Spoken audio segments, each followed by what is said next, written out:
guys, minions, and welcome back to unMadeGaming. We are here for part 2 of our Extra Life charity 12-hour streamathon. We are here with Masks, another Powered by the Apocalypse game where we play teenage superheroes, which is going to be pretty cool.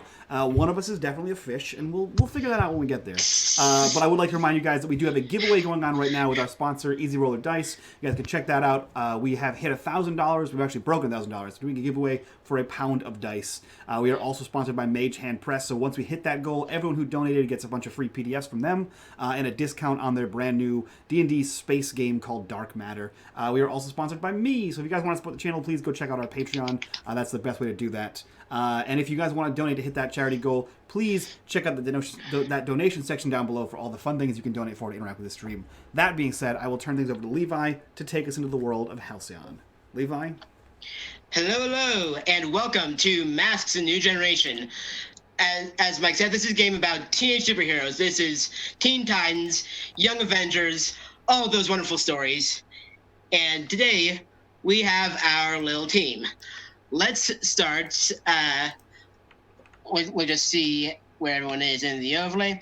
Let's go with Andrew with Seafin.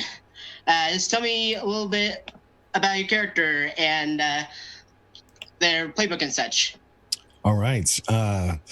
Hello, unmade zombie peoples, mafias, and all the likes.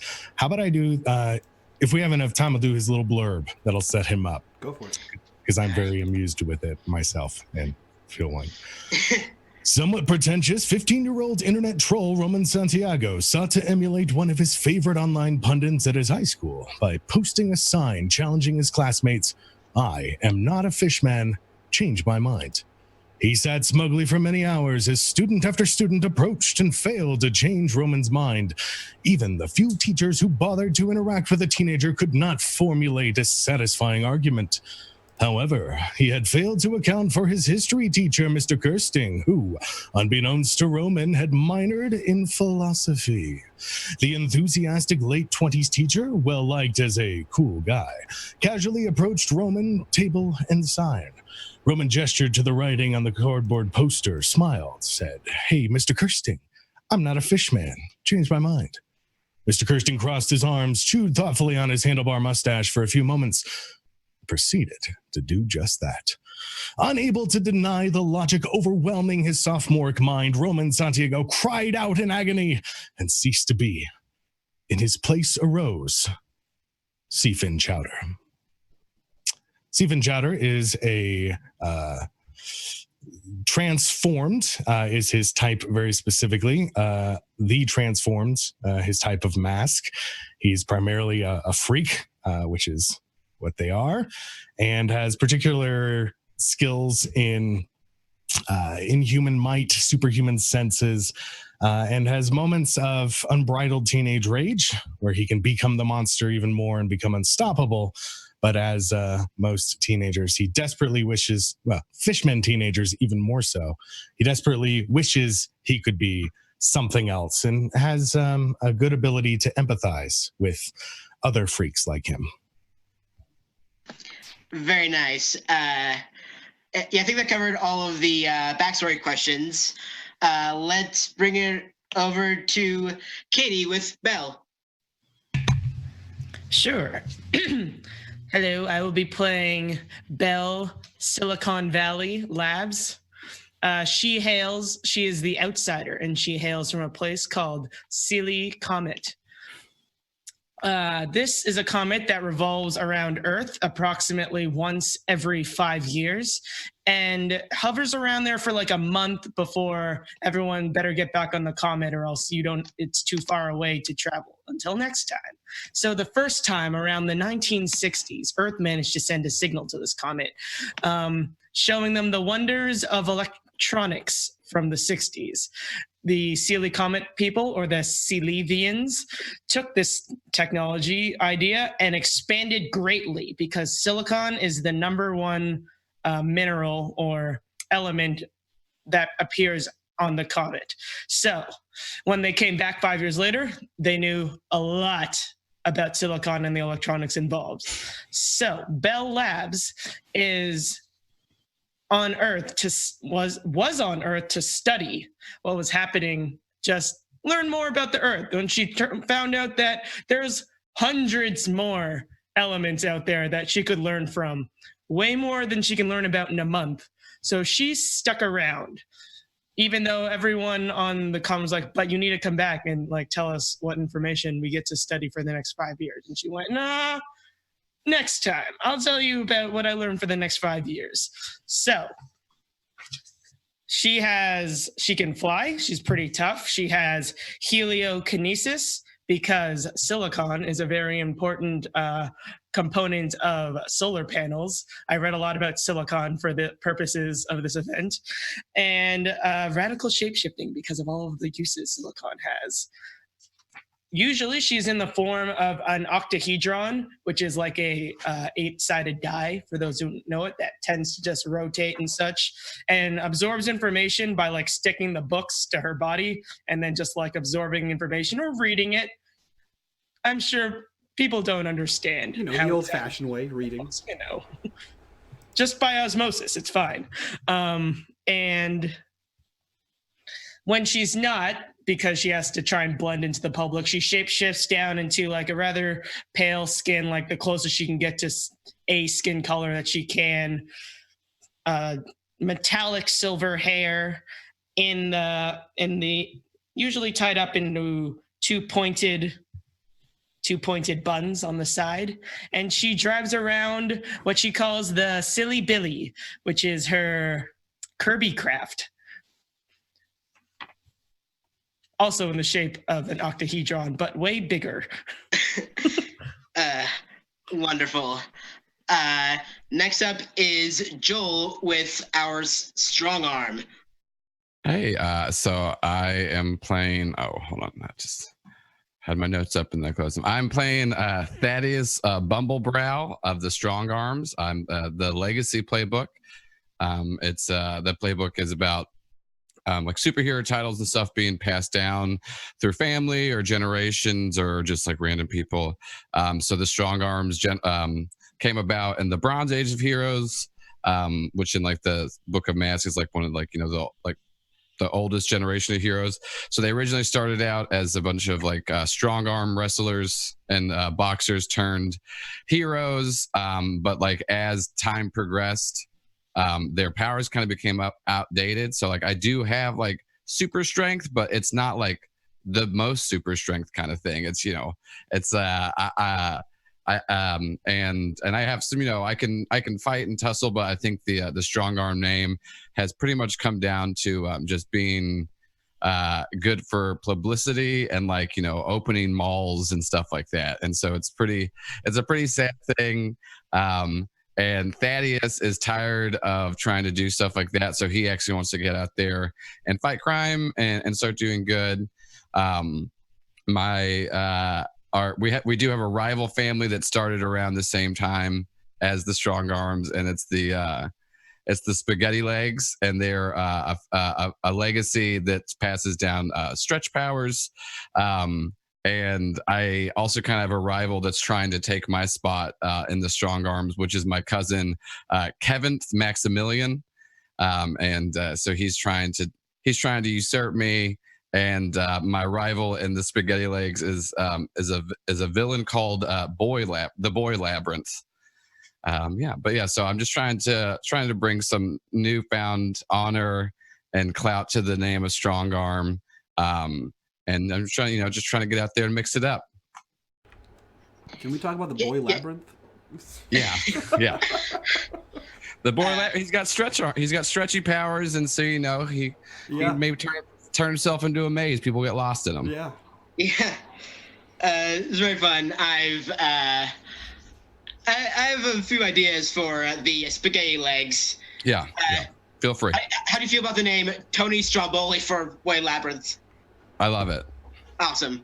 And you're probably correct me if I'm wrong. Like as far as like people go, you're pretty tough, but next to like a mutant and an extraterrestrial, yeah, you gotta Yeah, that's like because like during like the Bronze Age, like it was like cool. It's just like, oh man, like that dude can like lift 500 pounds, like when he's like concentrating, and that is impressive. But then, like you said, like an alien comes down, it's like cool. I can just like disintegrate a building with my mind, and so it kind of trumps some of my powers. Yeah. All right, and last but far from least, we have Mike with Timothy Fate Draven. Yeah, everyone went silly, so I had to counter it with a dark and broody Aragorn sitting in the corner. With the Doomed. Yeah. I am playing the Doomed playbook. So I will follow suit with Andrew and read my little blurb as well. The Draven family was fairly well known in Halcyon City.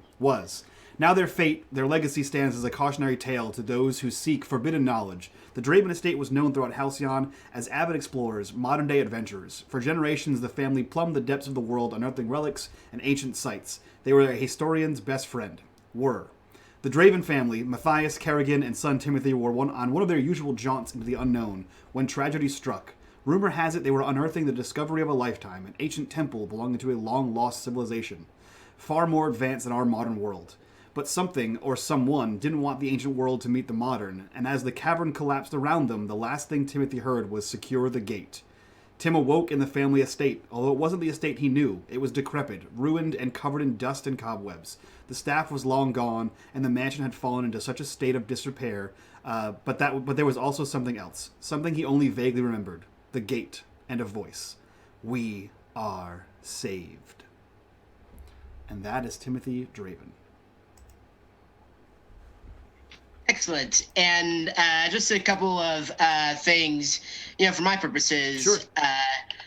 So the framework centered around the Doomed is that you're kind of fated to die. Something about your powers has put this as basically marked you for death. Mm-hmm. And there are certain things that will bring you closer to your fate. Did you select those? I did, yeah. Showing mercy is one of them, and overexerting myself makes me weaker to whatever this voice is. Alrighty. Fun. Yeah. So, alrighty, and you also have a sanctuary. I just now realized from the backstory, would that be the estate? Yeah. The estate is so the sanctuary benefits are it has a library full of valuable tomes, a scattering of ancient relics, and a containment system being the gate. But the downside is it draws dangerous attention because the whole family is believed to be dead, and it is tied intricately to my doom. Wonderful. And how about your nemesis, the thing that you must face in order to confront your doom? The nemesis is the voice. I don't know Fantastic. what it is, so. And we shall play to find out. All right. As for the individual, that's for the individuals. And now let's go on to the team and the relationships. I believe it is under your. Let me see.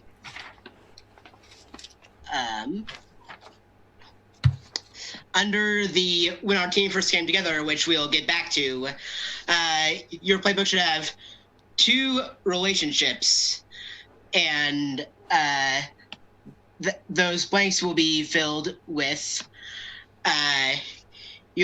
with the other player characters around you, because the idea is that you've been a team for at least a little while and have either know certain things about your backstories we just shared and have developed this kind of dynamic. So let's bring it back around to Seafin. First, Blake confronted you when you were at your lowest. Comforted. That's a little different than confronted, hopefully. Oh, comforted. I can't hear myself when I read, so. That's all right.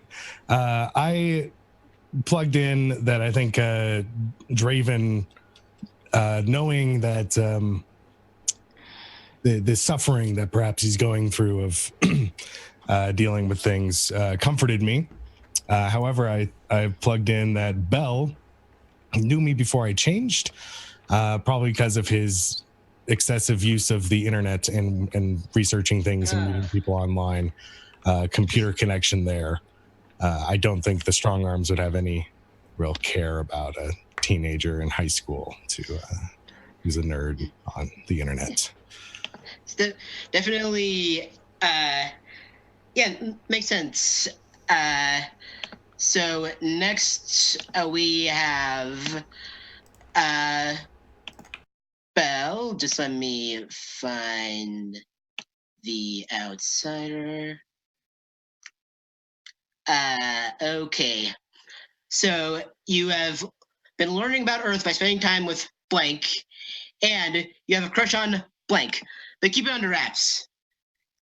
Yes. And if no one sticks out for the second one, then we can work something out. Or either, anyway. Yep. You've been learning about Earth by, based on what I've just heard, spending time with Seafin Chowder. Tell me more about these memes and why there are times when I should change someone's mind if it already seems rather logical that you're not, that you weren't a sea person before. What is yeet? Yes, I have been. Sometimes I'm told it is the opposite of yoink, but what is yoink? Perfect. Learning about modern day Earth is going to be interesting.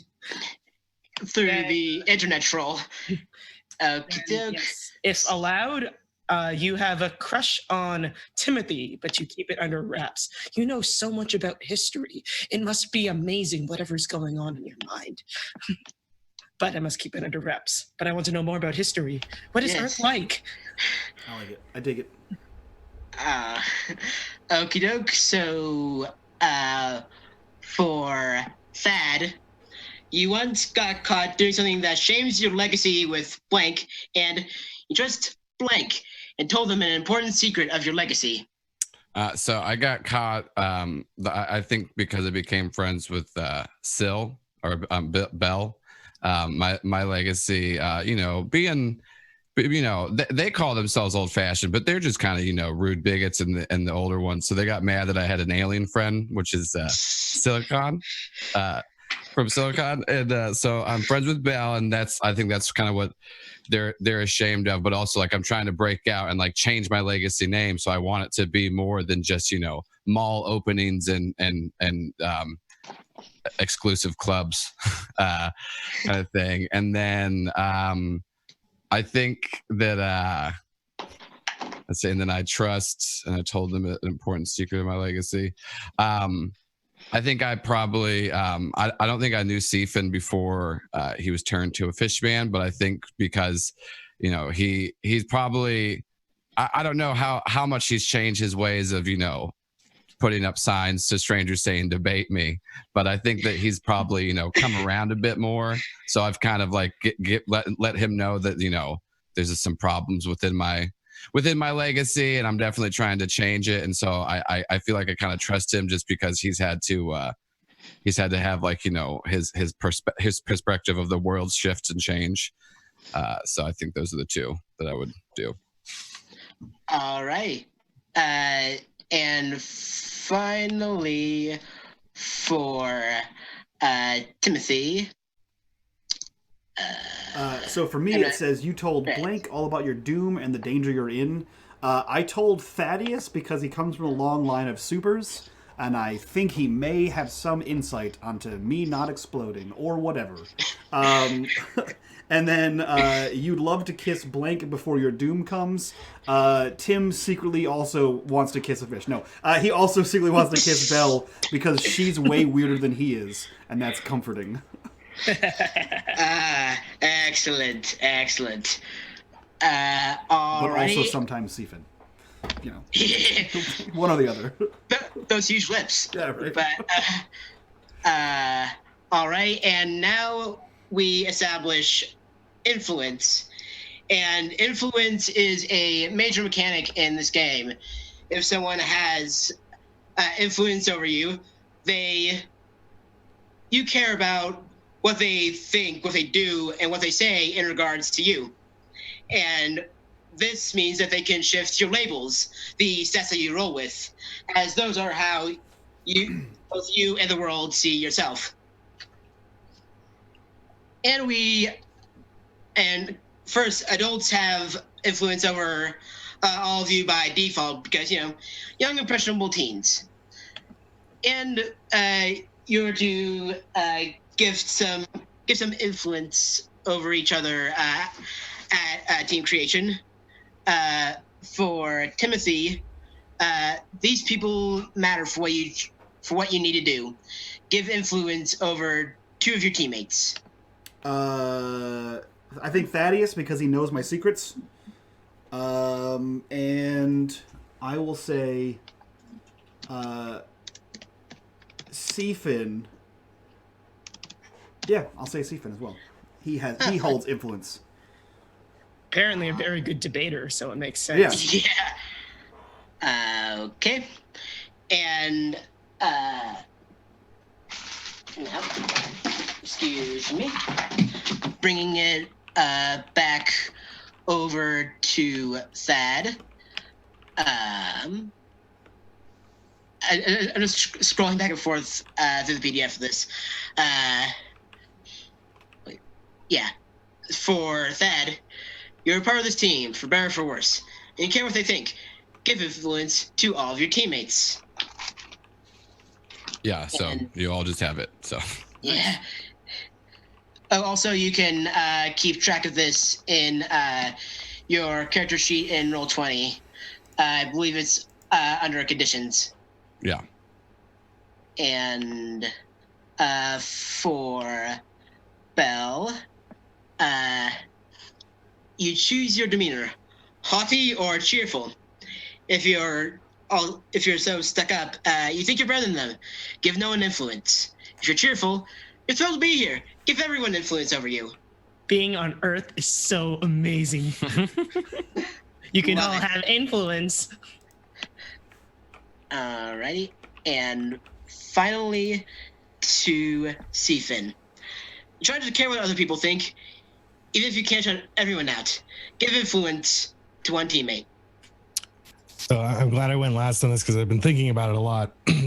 But I think I'm going to have to go with Belle, as she is female, and that's enough for the 15-year-old boy to have complete control over him. She at least presents as female when she's not rotating off the on. She, her, basically. And not to get too weird, but I think I prefer you in the D8, hovering octagon. Yeah, I just feel more comfortable around it, and I'm just as a nerd, something I'm more familiar with. On a D8 with you. Wow. All right. Amazing. So much. All right, and then everyone's defined their relationships and given out all the influence. So now we establish when our team first came together. You may have confronted a villain or two before in groups of 2 or even 3, but this was the first time that you had all come together and become a team. And so we go around, and I'm going to ask you a few questions about this little incident. First off, and anyone can suggest an answer, but I'm going to these are specifically for certain characters. And for Silicon Valley, we didn't trust each other at first, but that changed. How? Why? Oh dear. Didn't trust each other at first. Well, in terms of Seafin, at least, I knew him before he changed, but I think I only knew him from his profile picture. We mostly just chatted online to learn all of that. How we didn't trust each other at first. Well, I know you all didn't trust me at first because I just came out of the sky in a giant floating octahedron. And I got to use this as a prop now. And just basically, and then a tinier octahedron came out of it, and I went and I landed at someone's high school. Whose high school did I land at? I feel like we all go to the same one. Okay, I landed at your high school. At high school. At high school. High school. The only one. And walked out in a facsimile of your school's general design or uniform, if you have a uniform. Do you guys have a uniform? Yeah. Yeah, that makes sense. Yeah. You came across a manga once, like one of the characters. Anyways. Yeah, she's dressed up like a Japanese schoolgirl. But she's like, oh, that doesn't look right. And then you all see her just shapeshift. And shapeshifters are usually tricksters and are often tricksters and what's the word? Cunning, I don't know. Liars, stuff like that. And so Suspicious. you were all like, oh, what's this? Is that something to fight? And I'm like, hello, I'm here to learn.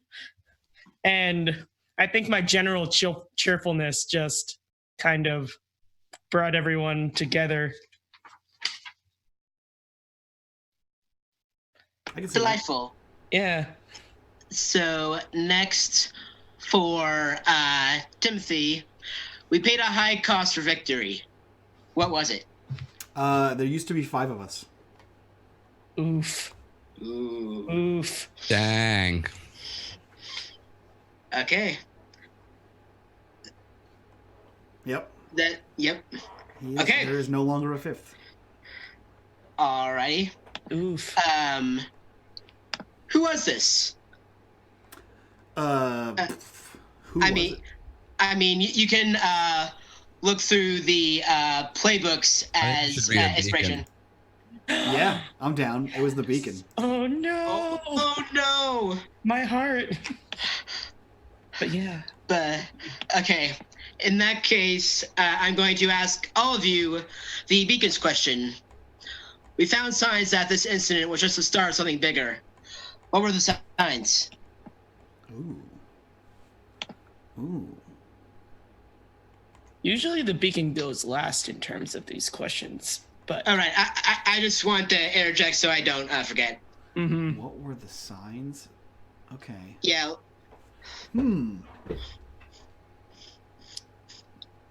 Okay, probably something that'll make this easier. Who did you fight? What was the confrontation all about? I'm not sure. So what does the beacon do, right? The beacon is the one that is defined by their lack of powers. Okay, so he's like a regular... Oh, right. So he's like... Yeah. Okay. And they're just The really Hawkeye. enthusiastic. Yeah, he's the Hawkeye. Yeah. I'm happy to be here. Poor guy. F's in the chat. Yeah. Yeah, maybe something like he found a conspiracy, right? Ooh. Like some sinister organization disguised as like a company, like a business.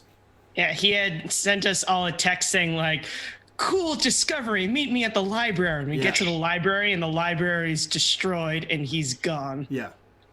Oh dear. I like that. Yeah. So back into the order for Thad. All things considered, we did well and impressed an established hero. Who was it? I'm trying to think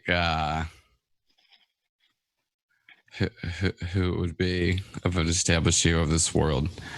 I think somebody that like probably would have ties to the beacon, because I'm assuming that we, maybe at least beat up the person that we think killed them. Yeah. So I'm trying to think of. Do you have any ideas for like any of like the larger heroes? Or I can pull up where's the mass book. Yeah, there's a I only have the hero maybe maybe a parent yeah, or somebody that or like maybe an older sibling. yeah. I'm trying to pull up. The older sibling got the powers and the beacon didn't, but he's like, I can still fight anyways, and so he did. Yeah. That's fucked if your older brother or your older sister gets a power, then you just get shafted with a bow and arrow. Yeah. Yeah, I think there's like probably like a whatever like the Janus playbook would grow up to be. It's kind of like that. So it's not since it is like supposed to be an established like hero, like the beacon was the younger sibling of like of a Janus that like ended up becoming a paragon of the city and like fighting crime, and so they were very over eager probably to solve crimes and jump into it. That's why they just went to the library without the team. Gonna make you proud. Yeah, like, and I'd say probably there's like a good like 10 to 12 year age gap between the two, so it's like reasonable. So like they're like mid-20s. Yeah, so like the Janus is the Janus is now kind of like a paragon of the city after fighting crime for so long as like a teen, and is like a real superhero, and we made them proud because he's Hawkeye. Yeah, we made Hawkeye proud because we avenged their younger siblings demise. Alrighty. Okay, so he's Hawkeye and we killed Robin. Shit. Yeah, I mean, it's the second Robin. He always died, so. Of course. Spoilers for anybody that hasn't read Batman the last 30 years. Yeah, he was just okay. He got better. He's back now. And then for Seafin, we drew attention and ire from plenty during the fight. One important person in particular now hates and fears us. Who is it? So I believe that is Penny Lavodka, a known associate of the Spaghetti Leg organization, who was looking to in our efforts. She's trying to be in charge of the area the library was in, where it was destroyed, getting renovated, and now that it's messed up, people are nostalgic, and now it's the memorial library instead of becoming the Lavodka library and area. So we messed up her financial investments. Perfect. Okay. Nifty. So let me see. We established how the team first came together. I believe that is all the setup that we need. So now I think we play the game. Perfect.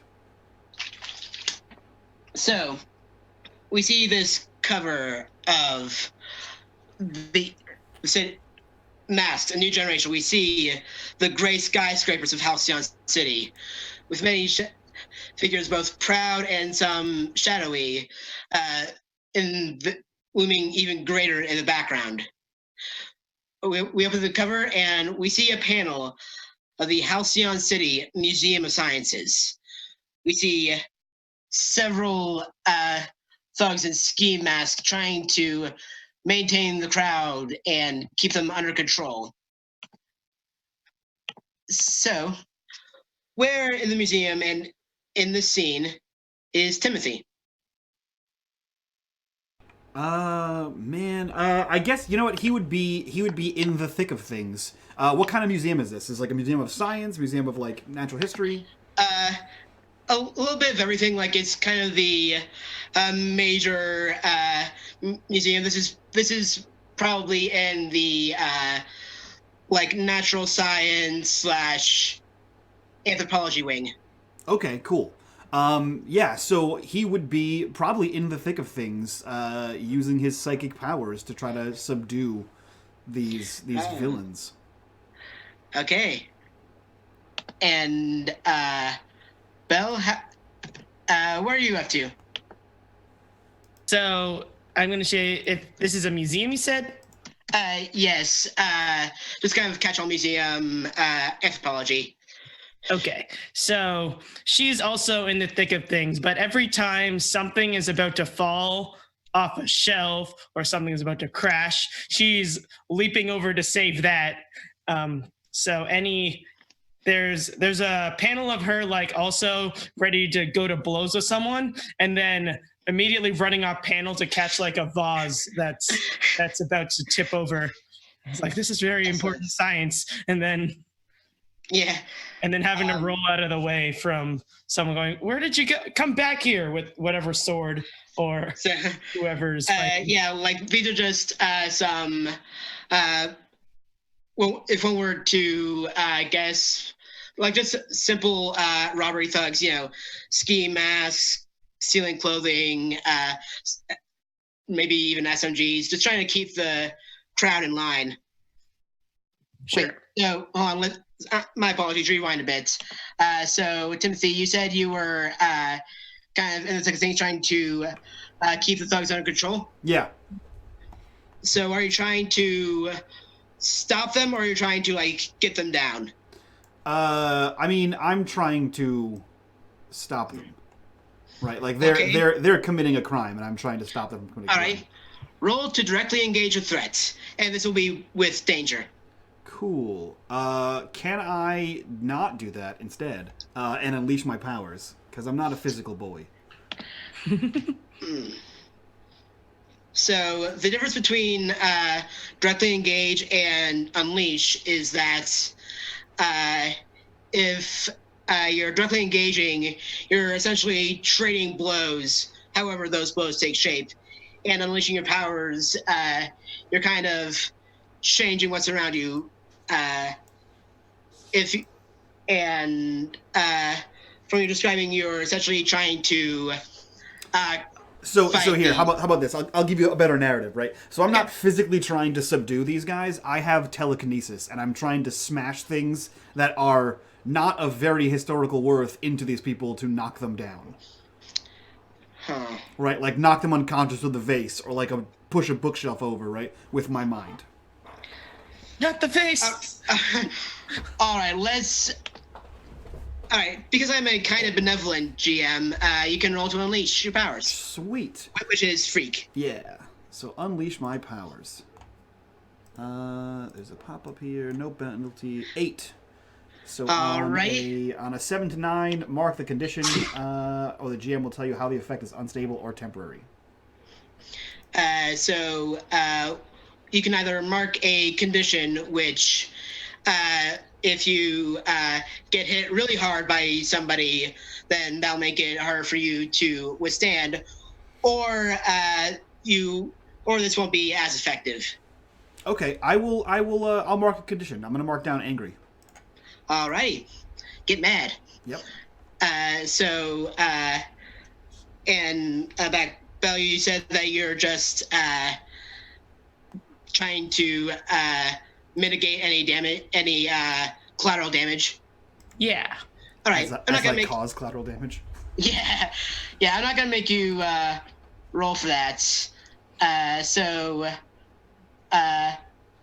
Thad. I will say, narratively, there's one point so Fate's like throwing things with telekinesis. There's a panel of like a whole bunch of stuff being thrown at these baddies, and there's a fun background shot of a vase of Belle flying in, catching a vase, and flying off panel because this one. Fantastic. And as we see these kind of first panels of these different characters, there's Fate, Child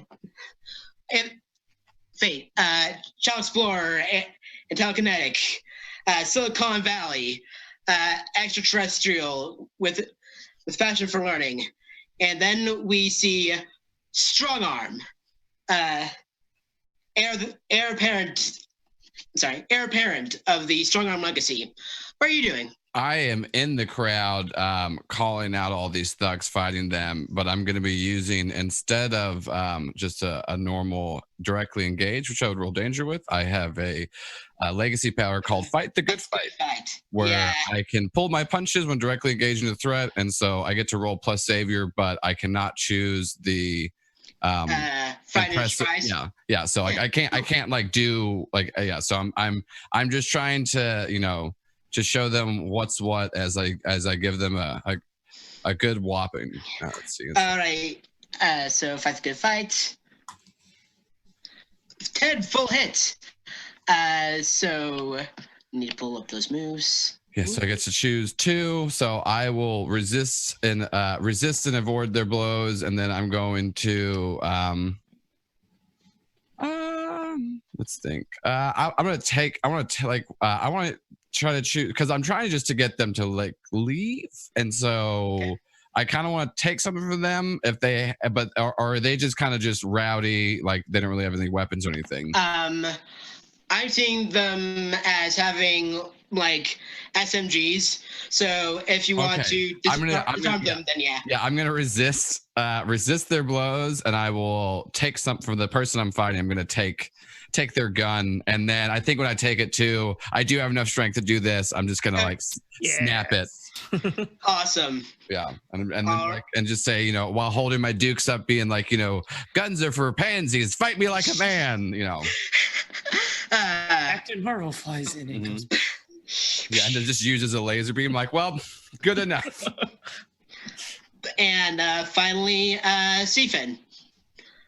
I imagine he will be attempting to intimidate and be hulking out, frightening and cowing others into doing his will.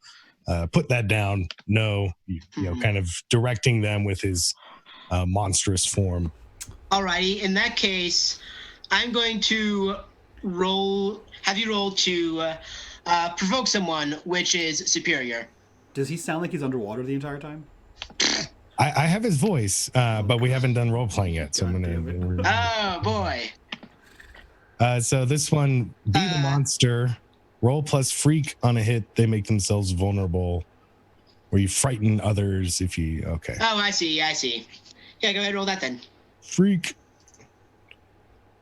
Full hit. What was that? 10 plus again? 10 plus. Choose one of the following 3. You frighten others you had not intended to scare. You hurt someone or break something you shouldn't have, or you feel more like a monster afterwards and mark a condition. All right. Yeah. Good. I'm going to break something that I shouldn't have. I think Bill didn't mean to do that. Yeah, Belle, like in the panel of like this small idol breaking, we very clearly see Belle in the background. Just like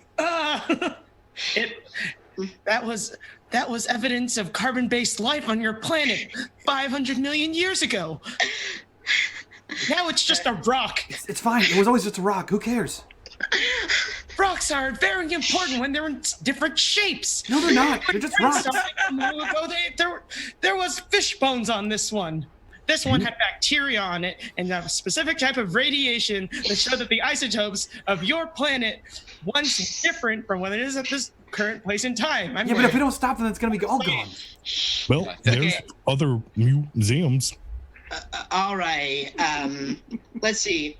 I was struggling to find my notebook when we were doing influence. So do the two of you have influence over each other? Does Belle have influence over Seafin? She does. All right. In that case, let's see. I think this would bring your danger up and your let's do savior down. Now you can either just shift those accordingly, or you can roll to reject the influence. No, he wouldn't. Okay. I know. I'm sorry. Oh no. Okay. So, Danger up, savior down. yep. Okay. Also, something that I'm gonna ask you all to keep an eye out. If any of your labels go above +3 or below -2, the shift doesn't happen, and you instead mark a condition. Ooh. So let's go back to the. Okay. Yeah, let's go. I'm sorry. I think we see a panel of as Belle, Timothy, and Stephen are kind of like arguing the importance of the remains of this idol. We see this like almost triangular shaped. It almost looks like shadow itself falls in between you, and you hear, "Well, well, well, what do we have here?" And then we see a panel of a man in his, say, mid to late 20s. This guy looks like he never left his 14-year-old Hot Topic face, like just all in black, swept hair to the sides, and holding a sword made out of a very similar material to this small blade. Well, let's see, all these little heroes. And then they're going to, let me see what I have for this guy. Do we recognize this guy?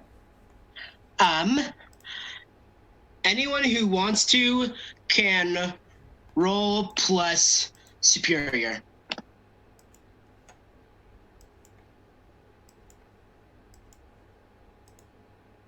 I don't.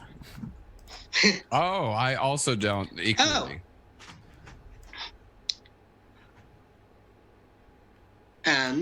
In that case, I mean, judging by the age, maybe bronze gen. They seem to have some kind of psychic weapon powers. Oh wow. Yeah, none of you recognize this person. Apparently. But this person looks at you, Thad, and says, "Well, if it isn't the strong-arm boy, isn't there some grand opening missing its guest of honor?" And he's trying to shift your superior up and your savior down. I'm gonna reject it. All right, that is a flat roll on the bottom beneath the labels. I do not reject it. Wow.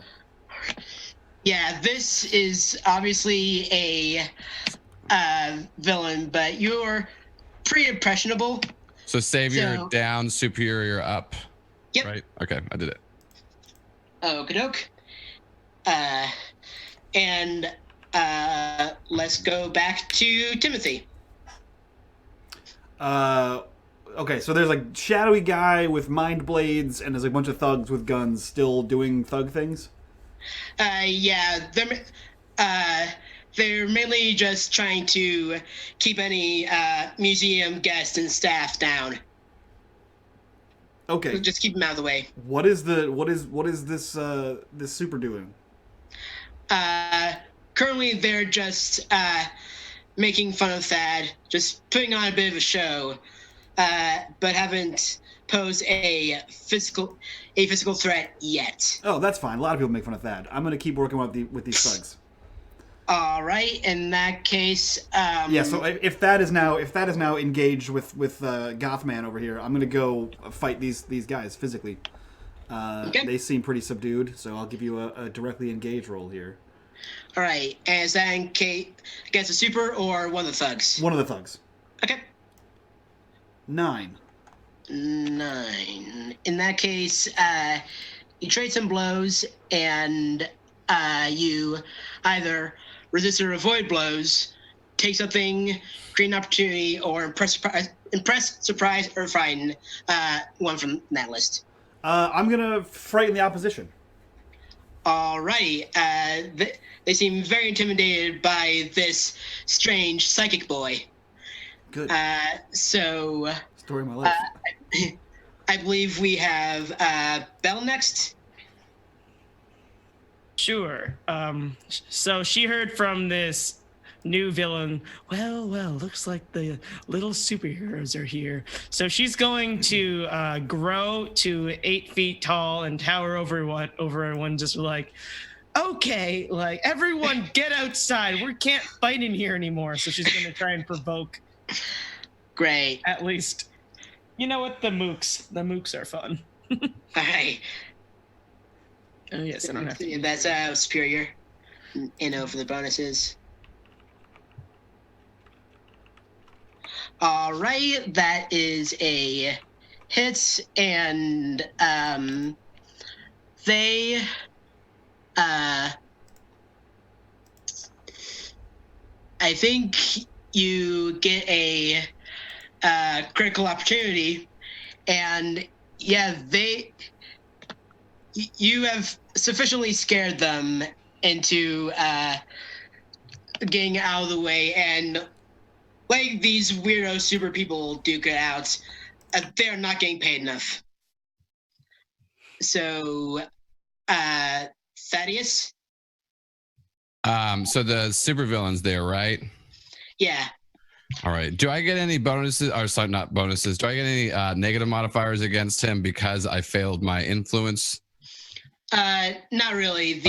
I think the miss itself is enough. Yeah. Okay, I just wanted to check. Okay, I'm gonna use your labels and you mark a condition. Yeah. Okay. I need a marking condition. Let's. That's true. Let's see. I'm gonna go. I think I'm gonna feel insecure.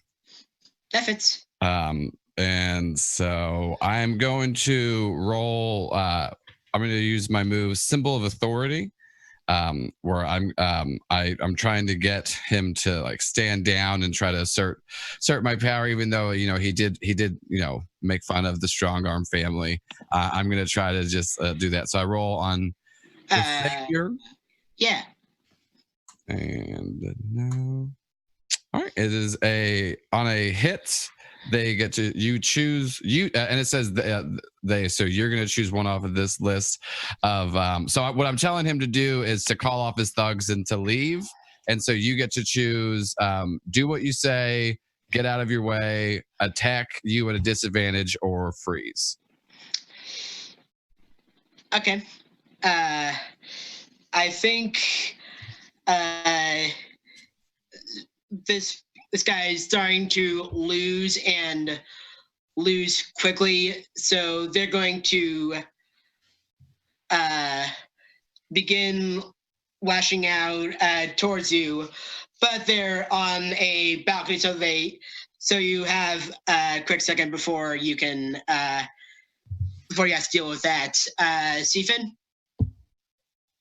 A bit embarrassed at his contributions to the destruction of the precious items in the museum, and being definitely under the influence of Silicon Valley. He's going to, as she gets really big and enlarges, don't worry, I'll take care of this, kind of gesturing to the stuff around him. And then he begins to and bubbles begin to blow out of his nose, and he floats them and encapsulates different artifacts in these bubbles, securing them with bubble wrap, his special power. Okay. This sounds a little complex, so I'm going to have you unleash your powers. I'm a freak. Kapow. Damn. This is actually safer than the display cases that they were already in. Rebuilt the museum with bubbles. They're gonna name it after you. Maybe a wing if you do very well. And it's a natural museum. What condition did you have marked again? I haven't marked a condition yet, Oh. should I? No, I was saying that this would have cleared one, but it's fine. Okay. So, as chat described him, emo Spidey, like now that you see him up close, it does kind of look like Tommy McGuire. And then he's going to go against, use his Shadow Sword and strike against Sad. And I'm going to ask you to take a powerful blow. Roll with conditions. Above the conditions, it has a little icon. And then does this have anything to do with how they were going to attack me at a disadvantage? You can add -1 because you want to roll low for this. Yeah. All right. All right. Go ahead. Yeah, and so take a powerful blow. So the only time it's good to fail in mask. Yep. Just mark potential as you normally do. Yeah, I mark potential. And how was he trying to attack me? Right. Just like a wild swing with like a sword. It starts to go wide. Very heavily telegraphed. Yeah. Like he like swings at me, and like I just throw my arm up because I do the costume is what gives me a lot of my super strength and like resistance, and I just throw my arm up at like the right point to where it just like hits right there on like on my wrist, and just like ricochets it off as I barely even flinch and just kind of stare him down and scream for him to leave again. Alrighty. Yeah, you've definitely seems pretty shaken, but they aren't going to. But he's not going to get away. Just wait. Yeah, he's trying to make his way out the door, but I think that's close enough to notice that he has this like almost duffel bag with him, and it definitely feels like there is something in it, roughly the size of maybe like a volleyball, basketball, but not quite but the shape isn't quite right. Guys, I think he's stealing Napoleon's basketball set. We all know Napoleon loved to collect odd-shaped basketballs. Yeah. Not the basketball set. I've heard about that. Basketballs are made of rubber, right? Yeah. Not in the Napoleonic era. They were made out of flat stone. It's very complicated process. It's a piece of history. All right. Timothy, what do you do? So the goons ran away, right? Yeah, the goons ran away, and this guy's seems like he's about to follow. Okay. I am gonna take Thaddeus up on his offer that this guy is trying to steal something, and know that I can't physically take him. So I'm going to try to like jump around towards him and get my hands on his head, and use my memory manipulation powers to see why the hell he's here and what is he stealing. Okie doke. Roll to unleash. Fantastic.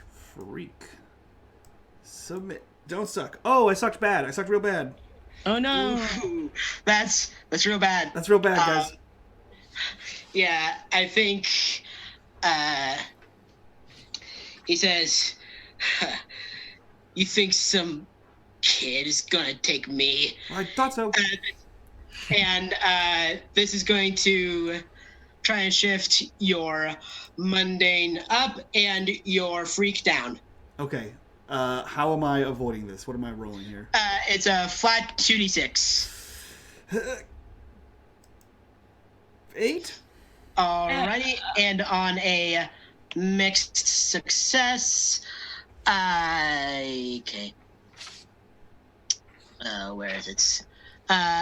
You can either clear a condition or mark potential by immediately acting to prove them wrong. Shift a different label. Shift your label shift one label up and another down, your choice, and cancel their influence and take +1 forward against them, and that's 1 for the. Okay, so I have a mixed bag, right? As you said. When you reject someone's influence on a 7 or 9, choose one of these. Okay, so I am going to. I am going to shift one label up and one label down of my choice. All right. I'm gonna shift up Freak, and I'm going to shift down Savior. Interesting, but yeah, that's Timothy's turn. Bell Faye has his hands around this person's head. Probably keep him at least occupied. What do you do? So, let's see. Belle watches the regular mooks file out and notices a little bit of trouble with Timothy and this guy. So she's going to she forms a small orb of light, which she kind of casts over in front of the face of this guy and sets off what's basically a flashbang. All right. That sounds like an unleash your powers. Yes, it does. All right. Full hit. Show off. Yep. So yeah. Yeah. You do it real good. No downside or anything. Yep. So it also floats by Fate's face, but he's like, "Oh, I know what this is," and just nice. Eyes closed, and with head cocked to the side in confusion for the other guy, it just goes off, and he's blinded and deafened and confused. Yeah, just clutching his face. So, I believe we're back to Thaddeus. You're up. Yeah, I want to fight the good fight against him because my intention is going to be, while he's distracted and blinded and has fate on his face, I'm going to try to pull my punches because I mainly just want to grab that bag. Yeah. Hi. Yes, the flashbang's a +1 for this. Oh, yeah. Okay, sounds good. All right, full hit. And so, yeah, I got a full hit, and so I get to choose 2. And right. You already seem to be wanting to take something. Yeah, so I'm gonna take something from him, and then I'm going to I'll just go ahead and go with you know what? Trying to think if I should take resist or create an opportunity for the allies. Actually, I will resist because I want to take the bag from him and try to get I'm not running away, but I'm trying to get far enough away to maybe look in the bag. I know I can't do it right now, but so I'm going to resist their blows because I'm just trying to grab the bag and duck away to try to figure out what they're actually after. Okie doke. Seafin, anything you want to do? Yeah, he's going to, as all teenagers do, but to him to a greater degree, exude an excessive amount of oil on his skin, and then run, jump, and slide oily across the ground underneath Thaddeus's legs, so he can get a quicker getaway from the guy. All right. That's awesome. Making little dolphin sounds as he does it. Yeah, I don't think this is a move, I believe. So, sure is icky. So yeah, this guy is he is on the ground, just clutching his head, and no longer poses a threat. I think we see a panel of Fate, Bell, and Seafin standing over him, and if any of you would like to use your team moves, the triumphant victory, I'm just going to overtly open an opportunity to do so. Where are the team moves? It's the first sheet of your. So everyone has their own. Okay, cool. Yeah. Yeah, like separate ones. Oh, neat. Okay.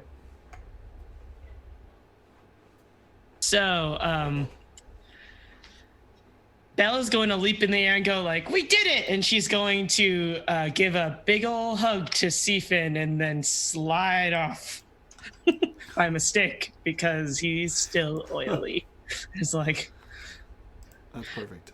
I don't think that was how a hug was supposed to work. Sorry, bit slippery at the moment. So she just like flies up again and goes, "Who else wants a hug?" She's oily now. Girls are so slippery. Is this guy still on the ground? The Goth Spider-Man? What's his name? God. yeah, Goth Spider-Man. Out of character. His name is Shadowblade, and just real quick to resolve that what Belle just did. So that was so Seafin.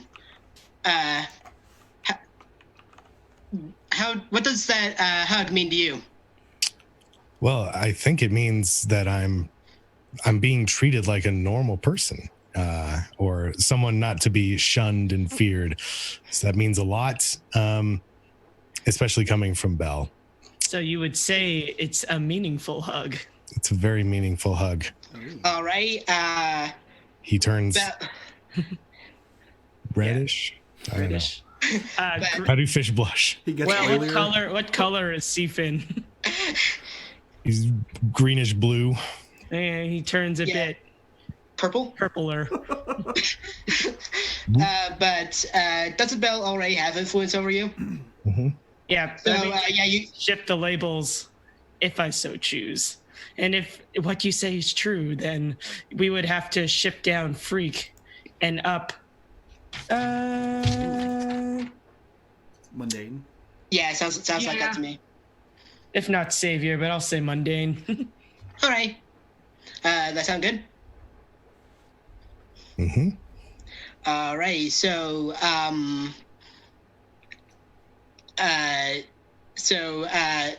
you had something you want to do, Fate? Yeah, is this guy still on the ground?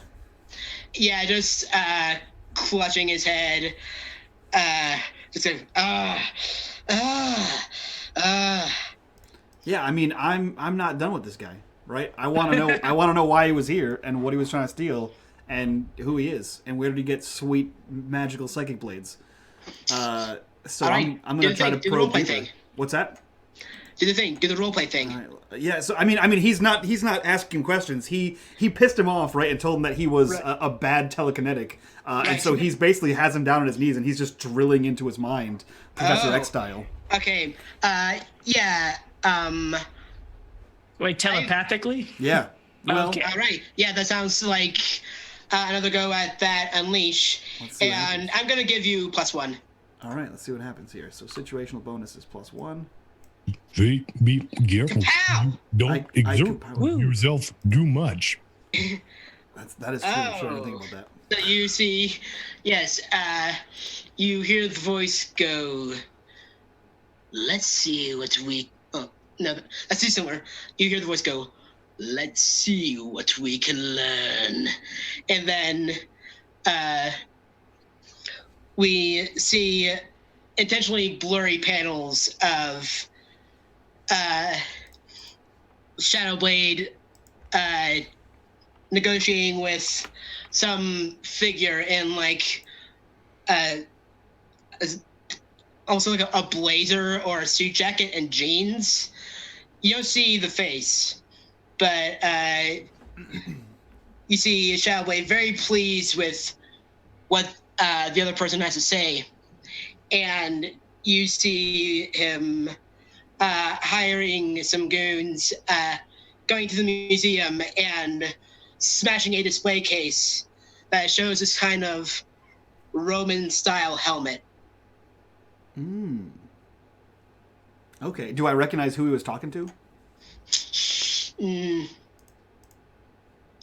Y'all went to the same high school? Okay. Interesting. Yes. So, Thaddeus, are you looking in the bag? Yeah. I want to look in the bag. Oh, and then real quick, I did want to do a team move where you share his triumphant celebration with someone. Tell them you see him as their equal, and I want to tell Belle that I'm just really happy to fight alongside them, and I think that that concussion bomb they made was tight as hell. So I give them influence, which you already have influence over me, so you can choose to shift my labels if you would like. I have so much power. Yeah. And then I get to mark a potential. Let's see. So the things you did in the fight were you faced off against this guy. Mm-hmm. So you can up your savior. Okay. And lower, honestly, your danger. Oh. Now my danger is -2. Yeah, great. I'm gonna take it. Boy. Yeah, because but yeah, that maxed out my savior and mend out my danger. But that was the first time it happened, so I don't take. I see. Yeah. So, Faye, you take your hands off of this person's face, and out of the corner of your eye, you can see Thad holding the same helmets that you saw. I think honestly, Tim, once he like probes into this guy's mind, he like unlatches his hands, and I think he just passes out. Right, with a kapow, he went in a little deep on that one. Are you saying you overexerted yourself? Yeah, I definitely, based on what Seafin said, I think I overexerted myself. And yeah, mark your doom track. Absolutely. And so, and I'm using, and I have and so when I look in the bag, I see a helmet. Yeah, like kind of that stereotypical Roman helmet, like the ones in 300. Yeah. I look at everyone and go, I'm like, man, this helmet doesn't look that crazy, and I'm gonna try to put it on. Perfect.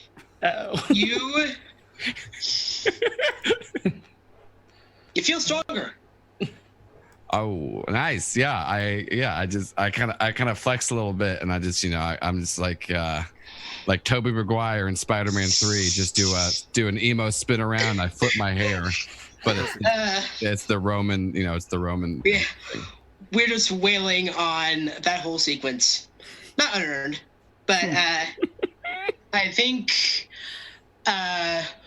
we see a pair of very professional-looking shoes walking through the door, and we see a woman, maybe early 30s, Latina.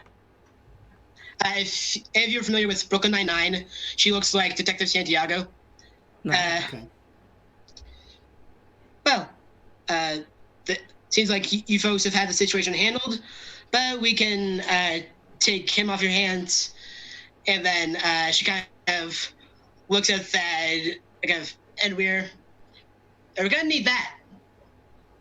I just I look to my teammates real quick and realize that I probably should give it up, and then I kind of sigh as I take it off and put it back in the bag and hand it over. Thank you. I appreciate your cooperation. We're also going to need statements from each of you. Then she pulls out like this small tablet, and you see this like wolf's head logo with ages boot up before a form comes out.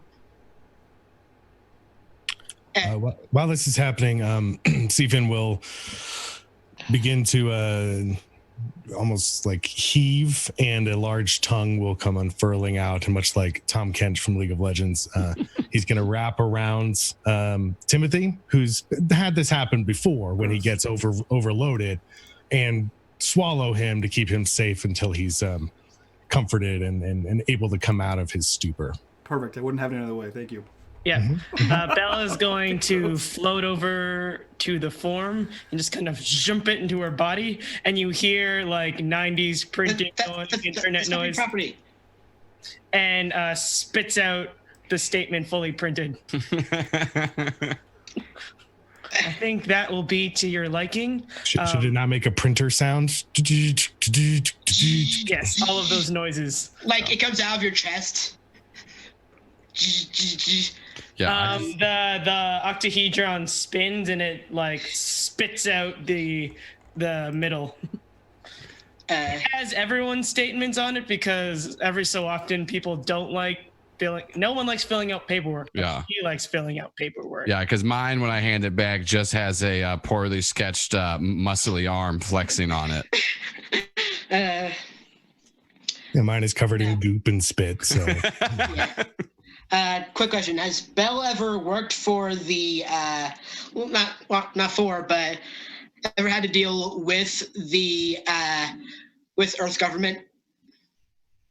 She had to fill in the usual customs forms for education, and Earth has an arrangement with the Sealy Comet that they can send down people to learn because there's always a good exchange of knowledge between them. Okay, I like it.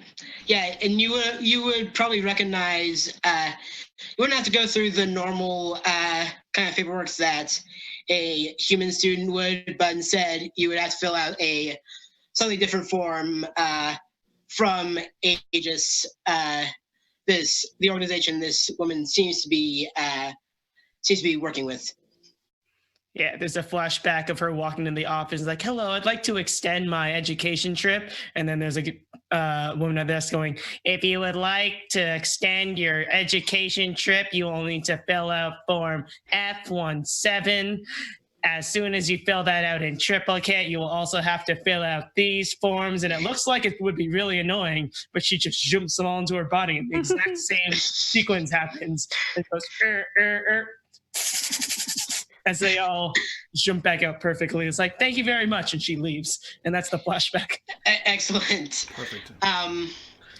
Yeah, unless there's anything else you would like to do at the museum after negotiating with Agent Rodriguez, you leave and go back to wherever you were before this mission came up. So let me see. I assume Thaddeus has the Thad Cave. Thad Cave. No. Yeah, but like, so yeah. Where? What's Thad's home like? Let me try. I think I've taken over an old. It was abandoned, an old strong arm boxing gym that had just kind of like gone out of business, and I was able to like convince somebody in the family to give it to me, and so I've fixed it up a little bit. So there is like an area in the back with like cots and stuff for if the team needs to sleep out, they can. But there's a boxing gym and some training gear for us to all stay fit, even though like I'm the only one that really needs to actually stay trained up because everyone else just kind of has these natural abilities. All I can think of is there's two crossed swords in Afghanistan that lead up to or Iraq that lead up to like the palace, but it's just two crossed bro arms, like arm wrestling, like two beefy dude arms. That's the gateway to walk into this place. It's that screenshot from the Predator that yeah, the iconic Arnold. Yeah, exactly. Yeah, but yeah. Awesome. So. Kevin is the next person to kind of take your place in the Strong Arm Legacy. Do you train together at all? We do kind of train together. I think it's kind of a relationship of I'm thinking like Gary from the Pokemon games, where like we don't like I don't hate him. We are on civil terms, but it is definitely like a lot of passive aggressive talk between the two of us. Yeah. And so I think Kevin will come over to my gym every once in a while to train with me to kind of show off, and he definitely has like access to a better gym too. Yeah. So Yeah, I think that's the scene. We see a wide panel of the strong arm gym, and then a closer panel of you kind of holding this punching bag. As how old's Kevin's? He's I'd say, let's see, because I'm like 16, and so I'd say he's just like a year older, but he really lords it over me. So he's 17. He's still, All right, yeah, just see him like just punching this bag over and over, and normally you can hold your own, Mm-hmm. but I think Kevin's getting like real strong. Like it's hard for you to keep your footing as Kevin just wails on this bag. Mm-hmm. Like if you weren't there, the bag would probably be like 10 feet away. Okay. Yeah. So were you in that mission with all your little friends? I'm just like, well, yeah, I mean, yeah, it's my super group. I told you that. They were not just friends. We're kind of, I wouldn't say super friends because I don't want to get sued.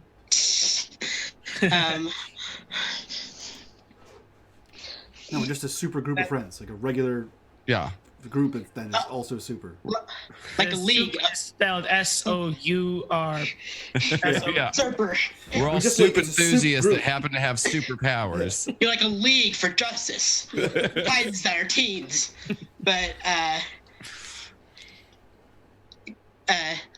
Uncle Thaddeus wants you to talk with him about this opening at the new mall. I'm just like, I told you I don't do mall openings anymore. I'm fighting actual crime. I helped take down what was it, Chaos Blade, right? Shadow Blade. I helped take down Shadow Blade. Like I'm a real superhero. Who? Shadow. He attacked the museum. He was getting this helmet. I think this is as like 45 minutes to an hour later. So like if that even did make the news, it wouldn't air yet. Oh yeah.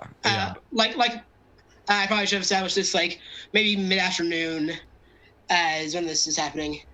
I just see all the teenage angst. God, Kevin, they don't even understand. I'm doing real crime. I'm fighting real crime now.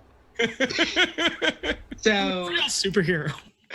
I put the big scissors away for These crime muscles fighting. aren't even for show anymore. They're like real muscles, man. yeah, I think we see these two cousins trying to duke it out, and let's go to Timothy.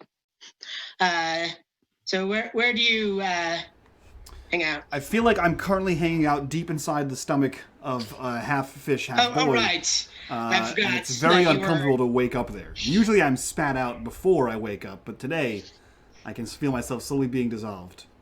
So, yeah, Stephen, I think you're starting to feel a little weird. And you're like, oh, crap. Literally, yes. And out he comes. Oh. Out the other end. Ugh. Oof. Every But time. he's been infused Oh, with what? omega 3s, and his skin looks just great. Yeah, and my hair and cuticles look great. All right. It's not the most glamorous, but boy, Thaddeus goes through this every week to look so I have a shiny. deep beauty regimen. So, where, yes, it's probably around the same time as that other scene. So, where did Stephen poop Timothy out? He probably took him to. Well, doesn't he have this manor? This Oh, his Sanctuary. estate. his doom house? Yeah. The Doom Yeah. House. That's what it's called. It's We'll called take Doom him to his Manor. doom house because he has a connection with the place and recharges there. Yeah, it is called the Doom Manor. It's Manor von Doom. You can, and it's the opposite basically of Thaddeus's bro cave, in that it's just like an overrun, like ivy vines, cobwebs. It's basically like the Beast's castle from Yeah. Beauty and the Beast, right? But smaller scale. Building is a generous term. Yeah. So most people won't bother you there, even if you look like a fish person, because most people don't go there. So it can be a pretty safe place for Siphon to just sort of hide out. Jim? Yeah. All right. The noises, man. The noises are just... I was in there, and I could hear them just... Okay, I gotta get in the thing. Okay. You do whatever you need to do, and he's basically going to the gate, which is like his rejuvenation thing. He's just standing in there to make himself feel better. All right.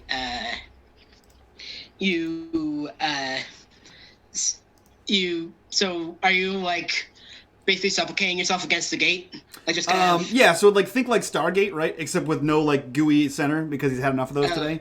But he basically just like stands in there and like the gate was some kind of containment system that his father was working on before shit went awry. So he just kind of like straps himself into the containment system, and he doesn't really know what it does. He just knows that it like makes him feel better about his pain, his concerns, his, whatever. He's not really understanding what, like, repercussions it might have or how much it affects his powers or whatever, but he knows it makes him feel better, so he jumps in there. I'm imagining it as kind of like the Phantom Zone gate in Danny Phantom or the Portal Netherverse Minecraft. Yeah, kind of like that. Like that. Except it has like an arm and a leg strap in there, so he can like literally put himself into it. Yeah. So after you sat down and you're in this kind of like chamber that like I think in your father's workshop, you hear, "You have done well, Timothy." How do I get you to stop talking to me? I don't want to work for you. You'll learn. This isn't a You'll learn choice. it. I did not choose to be in some child. And yet, here we are.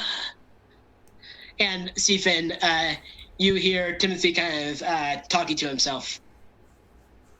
I remember the time when he comforted me in my low moments. So when he's not engaged active hero duty, I think he can talk a little more clearly. It's not so gunky up. Tim, it's all right. It's all right, Tim. And you just hear it from like the other side of the door. Thanks, Siphon. Take the time you need. Don't let that mean voice get to you. Thanks, man. I'm sure we'll figure out how to make you not a fish. Yeah, Siphon, I think if Timothy feels probably supported, I think this is a comfort or support. So roll plus mundane. Yeah, he's got I wish I could be, which lets him roll freak instead of mundane. Nice. So hold on. So what makes you roll that? Like kind of, I think it's being envious about him. Okay. How so? Well, your voice goes away sometimes. At least you don't always have to be, you. Okay. Ouch. All right. Wait, ouch? What was that? Yeah. Oh. Ouch. Ooh. So on a miss, where is it? Oh yeah, there's a outline for a miss. So Timothy, I think you hear. Do you hear that? That monster thinks he's better than you. He makes whale cry noises when he's kind of crying and sad. The saddest whale. Man, I kind of want to mark a condition. I feel bad. Now I feel bad for Fishman. So yeah, like you definitely feel a little torn between the incessance of the voice and Siphon speaking whale. So yeah, it makes sense. So what I'm going to do is use one of my team moves because of Sifin's approach to attempt to help me. So it says when you share a vulnerability or weakness with somebody, which I feel like this is a weak moment. Yeah. Give them influence over you and ask them if they honestly think there's hope for you. So Sifin, do you honestly think there's hope for Tim? There's hope. You have your manner and your friends and your looks. There's always hope for you. There is always hope for Tim. If they say yes, I mark a potential or clear one box in my Doom track. I'm going to mark one potential for the potential that Sifin sees in me. Aw. And you have influence over me now. So, yeah, I think we see these two friends in a very sweet moment. And then we cut to Belle. Where do you hang out? What's your day today? I was actually going to say that she probably parks her ship at Timothy's place just because people don't go around there very much. And she was tired of people like saying, wow, what's this weird thing? Let's try and tip it over. Yeah. So Adris has called you about it. So yeah, at this point, right after the end of this emotional moment, she comes up from behind Sifin and goes like, hey, Sifin, check this out. And then she like shapeshifts into this pigeon. Like, I've been studying. Like, what's up? Check. You are getting it so good. Lol. Like that you could just shapeshift into a meme. That brightens him up. Yeah. Let's be honest. If superpowers were real right now, that's all people would do with them. They wouldn't fight crime. You're right. Yeah. How would you not do memes if you had the power to do memes? Well, having just done my taxes, I would definitely take Belle's Insta paperwork ability. Yeah, that's pretty good. Unquestionably. Yeah. So what's your superpower? Bureaucracy. Yeah, I think this also sounds like a comfort or support. Sure, I was just going to have like a little bit extra moment to make it more comfort and supporty. All right. I'm just like, what's going on here? Tim is hearing his voice again. I was just feeling, sad that I'm a freak. Oh, you're not a freak. You're amazing. Don't you understand? I've learned so much from you from Earth. The internet has no care for your statements. I'm sure if we went on there and you said that you were a freak, everyone would be kind and wonderful, just like you are. Oh, you still have a lot to learn. Yeah, I see. So yeah, that could be comfort and sporty if you'd like. Yep. So when you comfort or support someone by telling them how they exemplify the best parts of Earth, roll with freak. Yeah, sounds good. Role playing to get better results. Yes, fiction first. And it's a miss still. We didn't generate any team when we faced a. Oh shoot! My bad. Oh shoot! Yeah. But yeah. Either way. So Timothy, you see Belle very looking at Sifin with.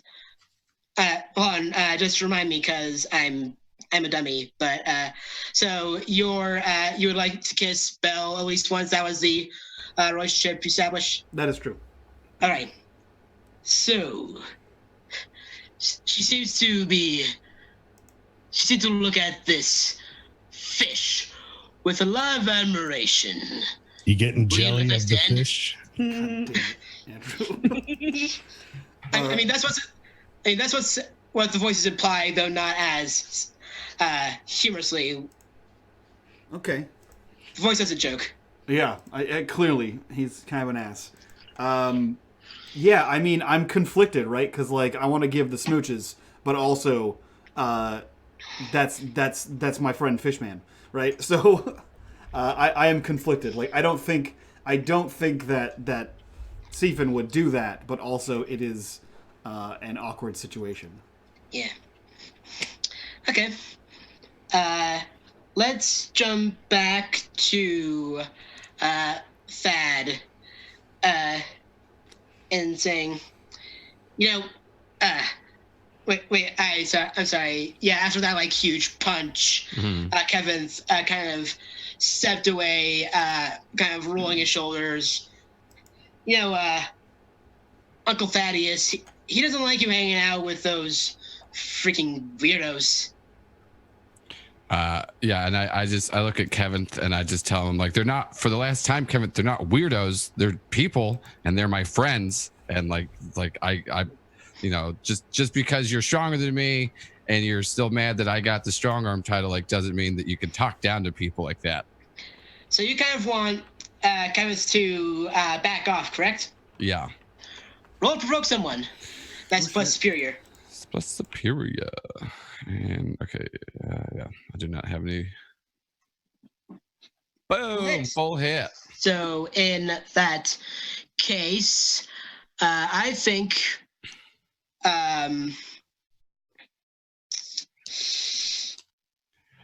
wait. So it's oh yeah.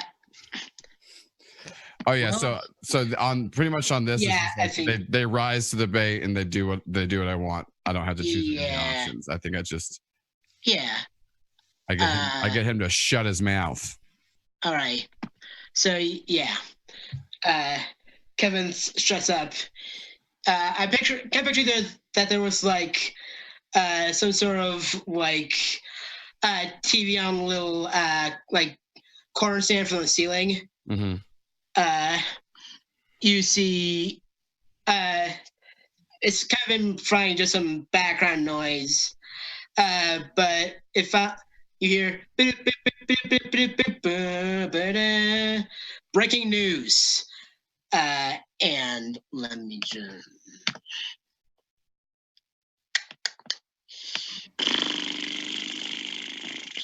Yeah, breaking news of a robbery at the Halcyon Mall.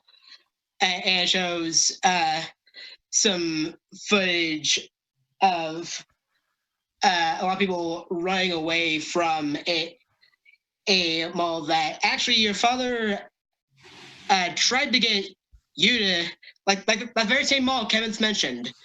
You see a lot of people running away, and there's like a like panel showing the TV, and it shows a group of people kind of getting, and you see a pair of kids, like it's, you can kind of vaguely tell, and you see so one of them is in a costume that looks very similar to the boy Labyrinth. Oh no. I see this, and like I text the team, like say like meet at the mall ASAP, and we probably have like a danger word to let them know that like we got to suit up. And then my back is turned to Kevin's, and then he hears me go, it's like, well, it looks like I'm going to the mall to kick some ass. And then I turn around and put on a pair of broken sunglasses and goes, and also to get new sunglasses because mine are broken. And then I toss him the keys and tell him to lock up as his dumb mouth is still all wide open because I yelled at him and he realized he's stupid. Wait, hold on. Let me see how high you're rolling. Okay, 11. Yeah, 11. He's still agape. So, yeah, you all get this text from Thad. Yeah. Also, there's a follow-up text too that says, "Please let me know if you're going or not. I don't want to die like the Beacon did." Oh, That's fucked up. Hashtag too soon. Okay. I was gonna say, like, right as these messages are sent, Belle is leaning against, like, kind of the gate, just kind of in a comforting move, and then suddenly her whole, like, body vibrates like a phone, like, bzz, bzz, and, like, so Timothy can feel a significant eyes amount blink. of shaking. Yeah, my eyes blink. We just see the message flash across your eyes. Please meet at mall. So yeah, we're receiving a message from Thaddeus. I'm guessing you all go into the Silly Billy and go to the mall. Oh, right, that's the name of the ship. Yeah. It's like we go into the what? Silly Billy. Yeah, I Everyone get remember in. now. I'll drive. I have my license and you guys don't. Yeah, I send up my silly Billy flare to where they know where I am to get picked up. Yeah, like once just a you D8. new mode to the mall, you can kind of clearly see Thad outside this kind of shop at the exterior. And I'm guessing that, like, we see it landed in the swiftly vacating parking lots, and all of you get into just go out of whatever opening it forms and meet up at the towards this exterior door. Good Yeah, to see you, Thaddeus. guys, I remembered something. The shadow dork. What was his name with the swords? Anyway, Shadowblade. he was talking to some kid, some guy that is from our high school about stealing a helmet. Did we get the helmet? We Agent Rodriguez took it. yeah, I know. I was passed out though. Yeah, like right. yeah, the agent took it after I put it on. Oh. But we don't have the helmet, but the helmet is safe. Do you know what the helmet does? Why did he want it? I mean, I felt pretty buff when I put it on, like buffer than normal. Well, someone wanted him to get it. He wasn't there for himself. Okay, well, so I want to roll assess the situation, because since I think the boy labyrinth might be here, and I know that there might be up to something, I want to try to see if I can get a brilliance. Alrighty. I got a 9. So on a 9, you can ask, what here can I use to blank? What here is the biggest threat? What here is in greatest danger? Who here is most vulnerable to me? And how can we best end this quickly? I want to know what's the greatest danger. I want to try to see what we're trying to, like, what we're about to go against. I mean, you see, like, the boy labyrinth kind of with his arm around, like, wrapped around one of the cashiers, and it's kind of like, sort of like a fancy store, kind of a lot of it's jewelry, and you see this other one, again, the same age group as you are, kind of throwing his hands forward, and glass breaking and impacts against the walls. Just having a blast. Oh, okay. Yeah, like, so, yeah, and I alert the team of that, say, like, it looks like we got, there's two villains in there. One of them is my nemesis, the boy labyrinth. But it looks like they got some hostages, so we gotta take care of the hostages first and make sure they're safe, and then we need to take these two down. So what's the plan, everybody? How many people are there? Is it just the boy labyrinth? There's the boy labyrinth, and then one other person in there that I don't. Do I recognize the other one? Or do I just? Same as before. Wait.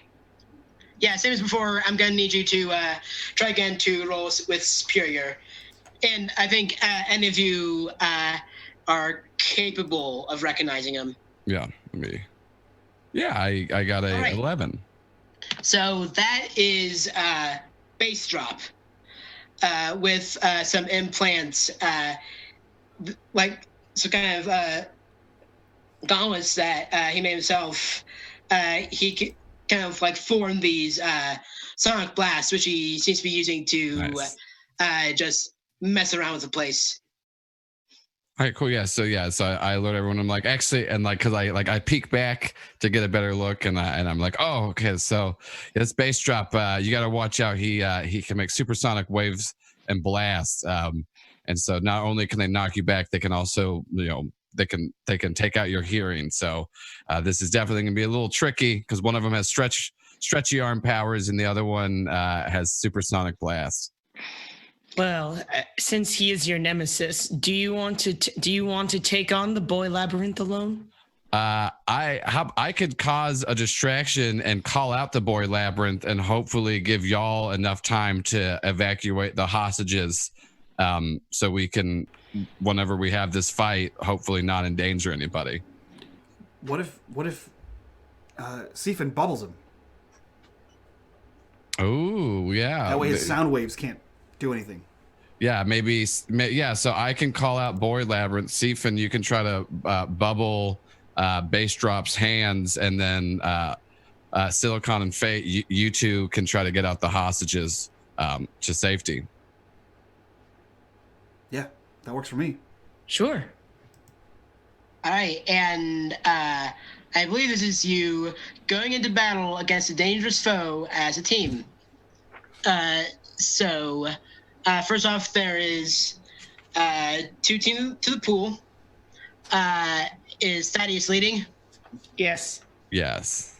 Does he have influence over all of you? I do not have influence over Siphon, so I do not have influence over everybody. Okay. Do you all have the same purpose in the fight? Yeah. Seems like it. All right. Stop the bad guys. It seems you all trust each other.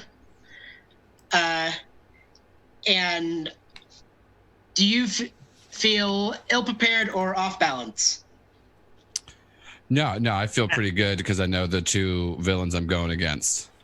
All right. Yep. In that case, the team is now, I don't know how to add the text, but it's now up to 5.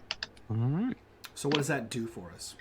Oh, so basically, if there's ever a point where you either roll a miss or even a 9 on a roll, one of the others can say, hey, I'm helping him with this through this way. Okay. And then that you can spend that to bump it up, or you can use it selfishly in which and add your own to your own roll.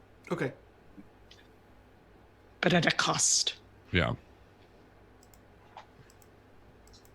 Cool. So, I guess you going first, right, Thad? Yeah, so I'm just gonna like I said, the plan is for me to go in first, make them think that I'm possibly alone, to like get their guard down and try to go call out boy labyrinth, and then Siphon come in to bubble Bass Drop's hands, and then Fate and Silicon, y'all try to like get the hostages to safety before anything bad goes down. So I'm gonna use Symbol of Authority, and it's the same thing I did before. I'm gonna try to call out an NPC, and I get to roll plus Savior, and we'll see. Oh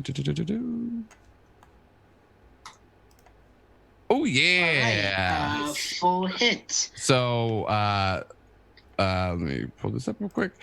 So when that happens, when I get a 10, I get to take a plus 1 moving forward against them. So I'll just get a plus 1 moving forward against Boy Labyrinth because I sexually called him out. And then you get to choose one of the things. So what I'm doing is I'm going up and I'm calling out Boy Labyrinth and saying like stop being a coward and holding hostages, and and fight me face to face.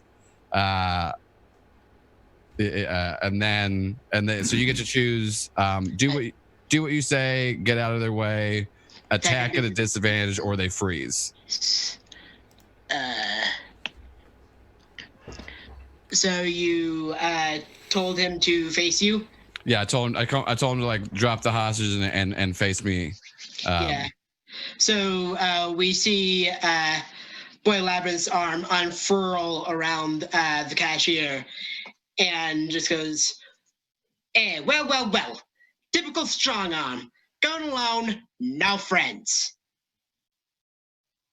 Like it is a New York gangster. Hey, they're Italian. I'm Tony Stumbo. The spaghetti legs. Yeah. Yeah, spaghetti legs. Okay, so yeah, is he heeding my call? What's he doing? But yeah, this is basically the unfurl the Mhm. like he let go of the hostage he had and is directing his full attention to you. Okay. I think because I think what could kind of work too is if you choose like the attack me at a disadvantage, it's not that he has a disadvantage on me, it's that he is now like kind of distracted and wouldn't notice Oh yeah, my teammates like closing in, because that's kind of what I want more. Instead of me having an advantage in the fight, I'd rather them have advantage on like infiltrating, if that kind of makes sense. yeah, I can see that. So yeah, as he attempts to dunk on you, he's the two both start to run towards you with Boy Louder stretching his entire body, not even moving his feet. So according to the plan, Sifin, do the thing. All right. Yeah, he comes sliding in. Yeah. And will pop up almost like leaping out of the water, but on the ground, and spit some big coagulated, gooey, like octopus ink stickiness onto the guy's hands to try and either stick them up so he can't bring them together, or however he does his thing. Yeah, that would be an Unleash Your Powers. So roll plus freak. Right. Is the advantage Oh yeah. from earlier? Yeah, I can say that since he's distracted by Thaddeus, you have a +1. I would even consider this acting on the answers from his assessment situation. So you can add a +2 if you'd like. Kapow. Ow. Kapow! Yeah, like you see the stickiness go as based off it's about to drop the beat, like kind of whoosh, whoosh, and lands them together and onto the shoulder, and base drop is essentially taken out of the fight. So now you just gotta face on Boy Labyrinth. Belle, Timothy, either of you? So this is a mall, right? What is around us? What kind of store are these hostages in? It's kind of like a jewelry store, and there is this display of this old timey spear on the back wall. Okay. Okay. Fate, I have an idea. Okay. She turns into a baseball and goes, "Throw me." At what? He's talking to a baseball like this is Fairly Odd Parents. Into the store. Why didn't you just walk? Cause they won't see I Okay. Lie. Sure. If I may, I go to throw this thing and then realize that I have telekinesis, and so I just float the ball just casually into the store. Yeah, small object, not much in your way. Yeah. You could probably do that. Yeah, So, it just like glows purple and floats slowly into the store, and then Wait, are places there it any down on the enemies in counter. the store? No, it's just the two bad guys that we saw. Just two guys. Just one now, really. Yeah. Like, But, just in case. Yeah. So you are a baseball kind of tossed into the store. What do you do? So as a baseball, she just starts like flashing like, "We mean you no harm. We're here to help you evacuate." As a baseball. As a baseball, she forgets that maybe that might be disconcerting. So, I'm gonna have you roll plus mundane in order to convince these people that you are a friend and that they'll be safe on the way out. And I think you can get a +1 because the villains are distracted. Sure, mundane. All right. They're, excuse me, definitely apprehensive at first, but slowly but surely, people start to make their way towards the front. But the boy Labyrinth sees this and is like, "Hey, where are y'all going? You can't get, you can't get away just yet." And then he stretches his body and essentially turns the front end of the store into a solid wall of spaghetti arms. Yes, just wibbly, wibbly, wibbly. Interlocking spaghetti arms. I just want to make sure we all had that visual of just spaghetti His arms. catchphrase is "Welcome to my boy Labyrinth." He does say damn that, but yeah. This is Let's- my pen. Wow. Yeah. That, please save us. Okay. Yeah, I'm going to like, since he's going after them, I'm going to use fight the good fight to try to fight him and hopefully hold him off. And then because I'm fighting the boy Labyrinth and I got that full success on the symbol of authority, I get the +1. Yep. And All right. and then and so I cannot take, because I used that, I can't take the impress, surprise, or frighten. But what I'm gonna do is I'm gonna go ahead. I will not take resist or void their blows. I'm gonna create an opportunity for my allies and take something from them. And by take something from them, it's gonna be some of their mobility, because I am gonna grab parts, like as his arms are stretching all around, because I've seen this time and time before. I grab his hands and I like start to tie them up. And stuff like that, trying to knot them up in different areas. So that's going to create an opportunity, but I will be kind of engulfed in the boy Labyrinth. So I will take a blow. All right. I'm going to take hopeless. Oh, I see. Then Stephen, you see the boy Labyrinth attempt to trap the hostages in interlocking his own arms over and over, as Bell managed to move the hostages toward the door, but not on the way out. What would you like to do?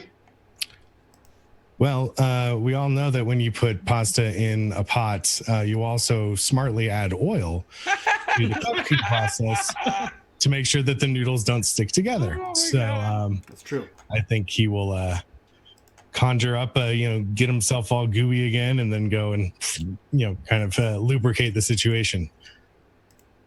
Okay, the situation. Ooh. That's a Roll catchphrase to- if I ever heard one. Roll to lubricate your icky powers. Yeah, I'm all about this freak ability, apparently. Ooh. Yeah. Don't use olive oil. Apparently that's not good. Or fish oil doesn't work well with. Nope. Yeah. You hear the boy Labyrinth go, ew, what even are you? And he's going to try to I'm a person. take a powerful blow. Okay. Yeah, your Time omega for 3 some- oil just made him stronger. It's time for some smackaroni. All right. So roll Wow. conditions. Okay. On a 7 to 9. God damn it. I have to look up more pasta names now. So either you lash out verbally and provoke a teammate to full reaction, or take advantage of your influence to inflict a condition. You give ground, your opposition gets an opportunity, or you struggle past the pain, mark 2 conditions. I think he'd like to get insecure because Belle is there, and he doesn't want to be seen as, this freak, especially in her eyes. Her eyes. I have to quote everything of this kind of measurement. So, I guess he'll just get really off put at his failure and this being pointed out. All right, and so I'm guessing you're taking 2 conditions? He'll become insecure and afraid. Okay. Sure. Don't know what for. All righty. So with this fate, you see the arms go over, but they start to kind of unlink, and you can try to get in if you want. It becomes briefly impossible, then possible in order to get to the store. Okay. Yeah, I'm gonna say there are I assume there's like shattered pieces of things, right? Like they broke into the store. So like 2 like metal beams that were like part of like the display case or part of the door or something like that. I'm gonna use those in sort of the similar way that Siphon was trying to do with his sticky or his slimy oils. I'm going to try to like use them as forks to separate the pasta arms to basically make a door or hole in the pasta boy to get people out of there. All right, roll to unleash your powers. Let's see what happens. Full hit. All right, yeah. So like two of these like metal like prongs kind of like turn purple and begin to float, and they just sort of slide in between the spaghetti arms and just pull it apart like spacers, and make a hole for people to go through. Yeah, there's a pretty good sized hole that you make, and hostages manage to make their way out, and it's easy enough to leave them long enough for you to get through if you'd like. I want to get into the store. Oh yeah. Good. Yeah, totally. Yeah, so I get into the store. All right, back to I believe it's Bell next. Yeah, I think Bell hasn't gone yet. Yeah. Or since It's been a bit. Yeah, since they were thrown in. Yeah. Okay. So the penne pen is now apart, and there's now a hole for people. So are they evacuating, or do I need to? Yeah, they're making their way out. It wasn't too busy. And there's only like a few people, and the cashier that Boy Labyrinth had was able to dive out. Okay. So she looks at the spaghetti, just like runs a finger down and quickly she's like, from what I understand, spaghetti is highly flammable. And she like just uses her heliokinesis to just like make a big old ring of light and like just try and start cutting away at his ability to create more labyrinths.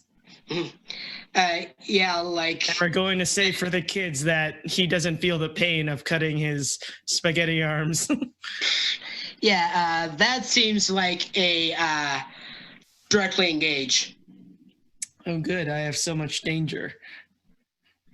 And I'm kidding. I'm lying. There's... You can't get the +1. Okay. Or +2 because you're both acting on the answers and that gave you that advantage. Still a hit. If anyone wants, they can. Nah, it's fine. I'll just direct. I can use a team point too, because like, and I'll just kind of say that like he's like wrapping around me and I'm trying to like fight him off. I'm just trying to help hold him at bay, and so I can use one of the 5 team points and then that would push your directly engaged into a full success. Woo. All right. Yeah, like as this almost like a solar flare meets his skin, it starts to like bubble and turn red, and he's like it's some very upsetting screaming. Okay. And the starts to retract fully into a more normal boy-like shape.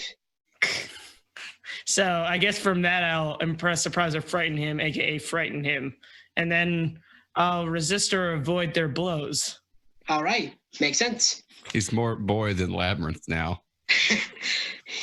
All right. He puts the I boy in believe, Chef Boyardee. I believe we're back to Thaddeus. Yeah, I'm just gonna just seeing that we're like seeing that people are gone and stuff like that, and they're fighting.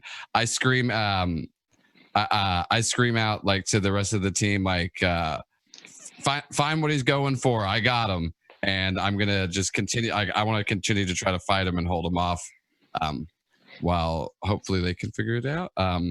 And then so I already had one round where I had that +1 against him, so I no longer have the +1 moving forward, right? Yes, but I think you can. Yeah, is there anything you would like to? No, I was just double checking. I'm just because I'm using Okay. it with Savior again, but that's fine since I don't Alright. to use it. All right, so I get a hit. So this is for directly engaged. So I'll just get to pick one. And so what I'm going to be doing is I'm going to take another blow and I'm going to create an opportunity for my allies. I want to pretty much just like, since he's like forming back into a shape, I'm just trying to like every time he tries to stretch out, I want to try to like punch it back in and stuff like that. And so I'm not really on the defensive here. I'm on the offensive, trying to make him not be able to move. So I will mark a condition, but I want to create an opportunity for my allies to be able to figure out like what they're trying to steal, so they have an opportunity. I'm kind of envisioning like from Ruby Yang with her fist, like there's a bunch of stuff coming at you and you're just punching it away. Yeah. Yeah. I see. Her fist. Yeah. I think you guys notice Bass Drop, who attempted to run away, but kind of stumbled on the floor, like looks between the door and the back of the room and starts to run for it. I'm cool with him getting away if we figure out what's going on. No, he's not trying. Yeah, like he like starts to pull against. Like he goes up to the display case that the spear is in, and tries to pull his own hands apart in order to reach it.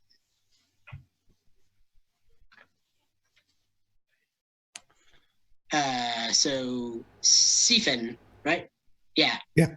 I would like to use, so he has an ability called Unstoppable. And seeing that this is what Bass Drop is going for, he's going to kind of start bowling through the area, running, jumping, his mouth gaping wider and wider. And he wants to just devour Bass Drop for the moment and imprison him. And then you can play music inside of him. Nothing against everyone else, but Siphon's my favorite character in this game. Oh yeah, And then we all very good agree. description. Well, when I get to be silly, it's a joy. Danger? Yes. Ooh. Oh, wow. That's not great. Yeah, like you are almost on him, and then Bass Drop break his hands for spin around. Boom. And this overwhelming sonic force goes against you, and I'm gonna need you to take a powerful blow. That's right too, because you're mad. Oh no! Oh no! Oh no! Oh no! So on a 10 plus, Yeah. you must remove yourself from the situation, pass out, run away, whatever. You lose your control of yourself or your powers in a terrible way, or 2 from the 7 to 9 list. Can he? I'm not sure what's on the list, but the he's yelling, like he's opening his mouth. He's a creature that's very aqueous, and now the sonic waves are kind of ripping through him, like we're straight to the back of his throat. Maybe he just gets kind of blown up. I'm not gonna say blown up, but like a blowfish. Yeah. yeah. Mrs. Puff. Ooh. SpongeBob. No. So yeah, you see. So I'm guessing this is remove yourself from the scene. Yeah, I think he's going to be floating there kind of just spinning for the moment, completely de-equilibrialized. Eventually, he's going to burp, and it's going to destroy. So I mean, this is up to both of you, but I think you could either take that as like, because remove yourself from the scene pretty much means like you're passed out and done for this fight, or the like lose control of yourself or the powers in a terrible way. You turn into a blowfish could, and if you don't want to be out of the fight, you could maybe turn yourself into cause blowfish. more damage. Yeah, and then damage would be done to the rest of us because your blowfish body may be just shot out something. But it's up, Yeah, like I said, it's up to the two of you. He's ricocheting around the mall, bumping and knocking into things and knocking people over. Alrighty. Belle, you see this, what do you do? I see this. He's ricocheting around, causing difficulty for everybody involved. So she's going to try and stop him. I think she's just going to try and like fly into the air, shaped like a giant catcher's mitt, and try and catch him. Baseball to the catcher's mitt. Alright, go ahead and let's say unleash. Sure thing.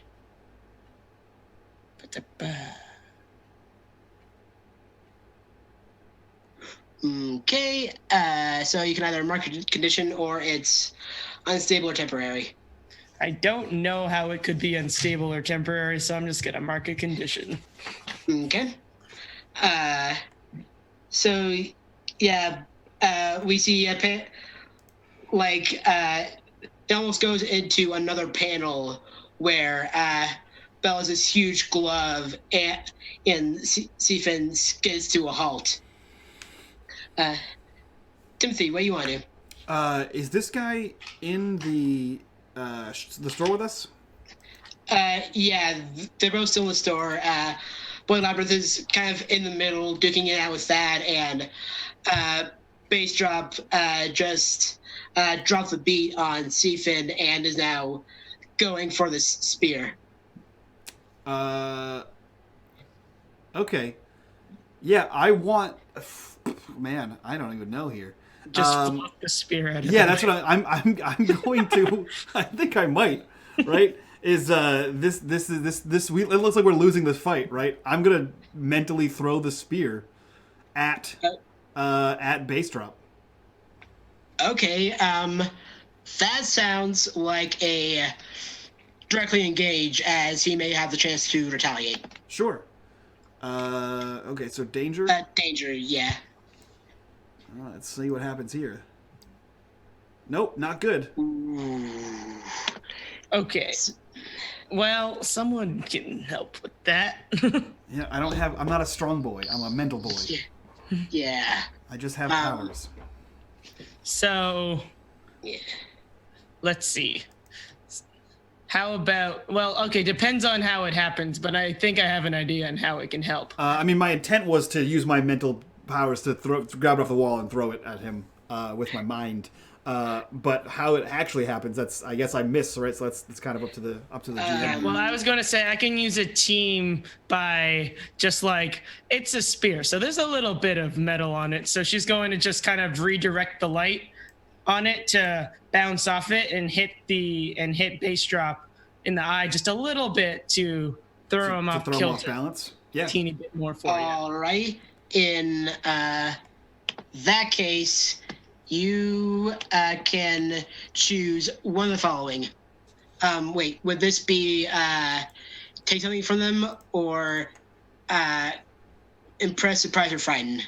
I mean... Or whatever, just one from that list. Yeah, right. So this was directly engage, resist or avoid the both takes some opportunity for our friends. I mean, I don't know, right? Because I'm at range, so I'm not resisting their blows. I guess I'm resisting him grabbing it, right? My point is to cause him damage, right? Well, you can take something from him. You're going to trade blows either way. Yeah. But take something from him, which is the spear. Yeah, but I just threw the spear at him, so that's kind of the opposite. Yeah. Okay. Yeah, I think not a great plan. Yeah. Your I threw the spear at him in an attempt to make him stop, right? To cause damage. So I guess it would frighten the opposition, right? Because I just threw an actual literal spear at a human body. That could hurt people. Like, yeah. like it got dulled over time, but Sure. yeah, it's still kind But of when like I throw it with more telekinesis of a- powers, it still hurts. yeah, like it kind of Spiraled it. grazes like this huge gash against Bastrap's arm, and he just kind of like lays down against the ground. It's like, all right, I give. And Boy Labyrinth yells back, "No, you moron! We need it. We need to get it for cursing." And then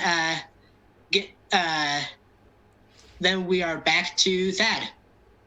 Okay, so it looks so Base Drop said he gave up even though the spear is like next to him, and then but Boy Labyrinth is still. I mean, Bastrap isn't used to getting hurt. Yeah. Okay, I'm gonna use Symbol of Authority once more on Boy Labyrinth, and I'm just telling them like one last I'm like, this is your last chance to back down, otherwise like we're gonna take both of you down and return you into Aegis. So I'm like giving him like I'm trying to like intimidate him with the Symbol of Authority to try to get them to just leave. Okay. And so Kapow! And so it's so same thing. I'll get a +1 moving forward against Boy Labyrinth the next time I do something, and you get to choose out of do what you say, get out of your way, attack me at a disadvantage, or freeze. Wait, I think I might be confused. Yeah, Boy Labyrinth just steps down. All right, I'll do what you want. Yeah. You freaking dweeb. Yeah, and I tell him to fettuccine his way out of here, and I look at everyone for to see if that was a good pun or not. It wasn't. I'm just like, you know what? My name's Strong Arm, not Pun Man. So just want to point out how I pretty much did all the fighting in this one, and The pun is great. People love him. Leave that to Siphon. yeah. I think he should linger Rini for a little bit longer. We have some questions. We don't know what's going on. Look, what do you want now? What are you after? This and why? And he holds up. He walks over and picks up the spear. Mr. Cursing wants it. Mr. Who? Wait, was that the name, right? Cursing? Oh yeah. The psych professor. Yeah. Professor with a minor in philosophy. Yeah, minor in philosophy. Sorry. Yeah, you see that as the and Timothy, you realize that the person in the vision that has the same build and same outfit that you've seen him wear. Okay, that makes more sense. Yeah, he kind of looks at everyone and holds the spear. And he's like, "That makes sense. That's the guy from the school. He wanted the helmet." And he's like just gesticulating wildly with the spear. Yeah, and I just look at Also, and I just say, hey, listen, for the 30th time, we don't see your vision, so I don't really know what you mean. I told you, remember? That Also- the shadow dork got his job from a guy at our school. I just couldn't figure out who it was. But if they got it too, then it's the history teacher. And if the helmet made you feel stronger, yes, you do feel a lot more powerful, and like the second you've grabbed the spear, you hear, "Ooh, I like this." Tim looks panicked and goes, "This one does too," and he throws it to Thad. Yeah, You can catch it enough. I easily. catch the spear. And same effect as the And helmet. a helmet. Those are both from the Roman histories. Yeah. Yeah, or Bugs Bunny. Ah, I watched that. Stephen showed me that. There's a whole song about it. Doc. Cursing is too strong. Mind power. Says, He's still kind of floating. Yeah. Read. yeah. He was spewing some kind of mumbo jumbo about self-awareness, something like that. So he was gonna change the whole city. With Oh, a that's spear not- and magic helmet? And just- Magic helmet. So like he's pretty powerful enough on his own. With that thing, he might be able to do it. And so, is there anything else? Is it just the spear and the helmet that he was after? Spear and magic helmet. Spear magic helmet. I think so. Yeah. I mean, he brought in a couple people, but I think Shadowblade, Bishop, and I were about it. All right. I think we got to go try to take down the history teacher before anything else to happen. Yeah, why don't you let me store that for you? Oh yeah, and then I tossed the spear into your into your body. Yep, it sticks in and just goes. Yeah. You get a little taller. You gently order to hold toss a spear into your body. Yeah. It's like handle in first. Yeah. You hear the Mario when he eats a mushroom noise. Wait. What? Alrighty. We see and I think we see Angel Rodriguez coming back. He's like, all right, I'm gonna need to have you all felt the whole thing again. And then she passes the form like more comfortably into your body. Yeah, you just keep showing hear, up. you hear noises just like, but then you hear like a rumbling, like something's going wrong, and then it spits out in shreds because there's a spear. Oh yeah. It's like, oh dear. I'll have to get those back for you. Do you have another one? I'll be kind enough to say that like it's just a small tear that can be taped. But yeah,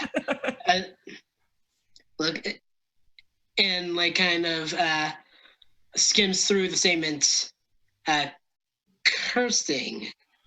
I think we have a file on him, and then You have a file on him, and he's a professor at the school. You'd think. Are you allowed to maintain your teacher's license on this planet when you have a file? A file that's still active? Look, not my department. I'm sorry. I can.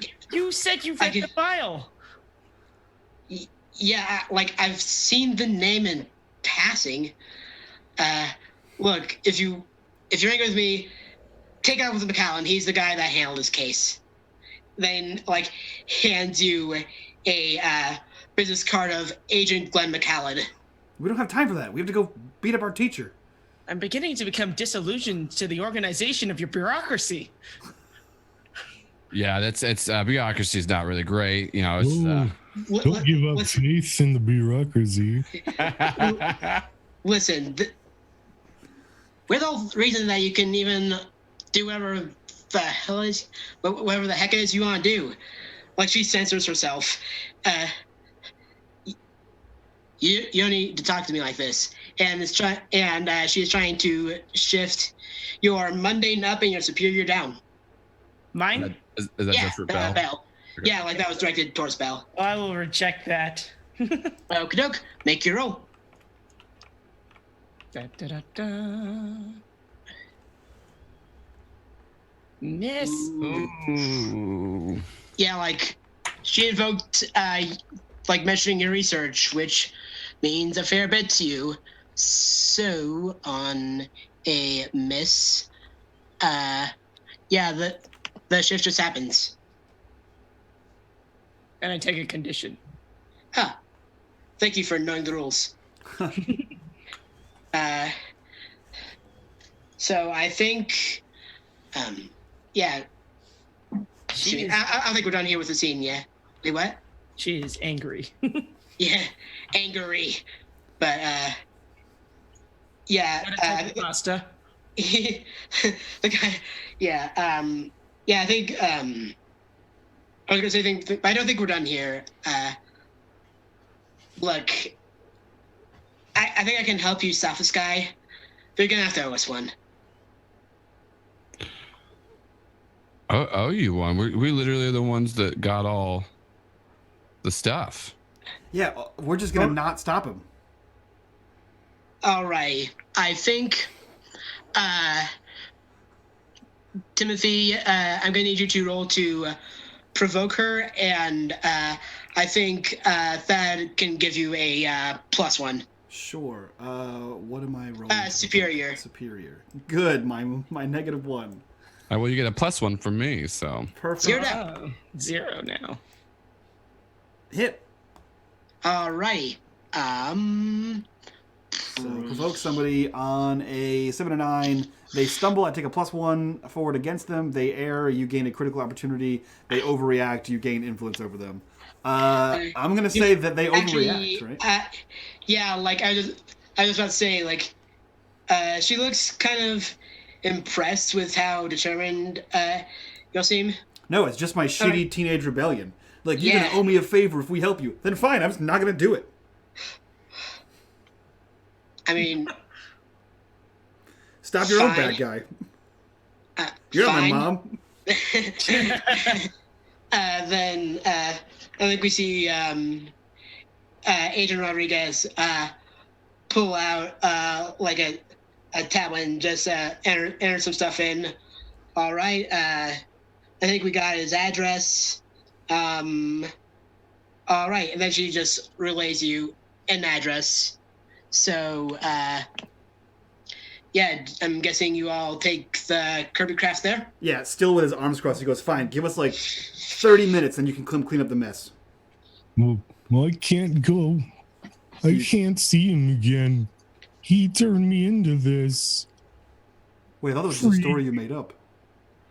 No. Was that His real? words. At least now you can understand that maybe it was a bit more than just a philosophical argument that made you this way. He did this to you. Don't you think that you deserve revenge? But what if he does the same to you all? But what if we beat him into submission and he turns you back?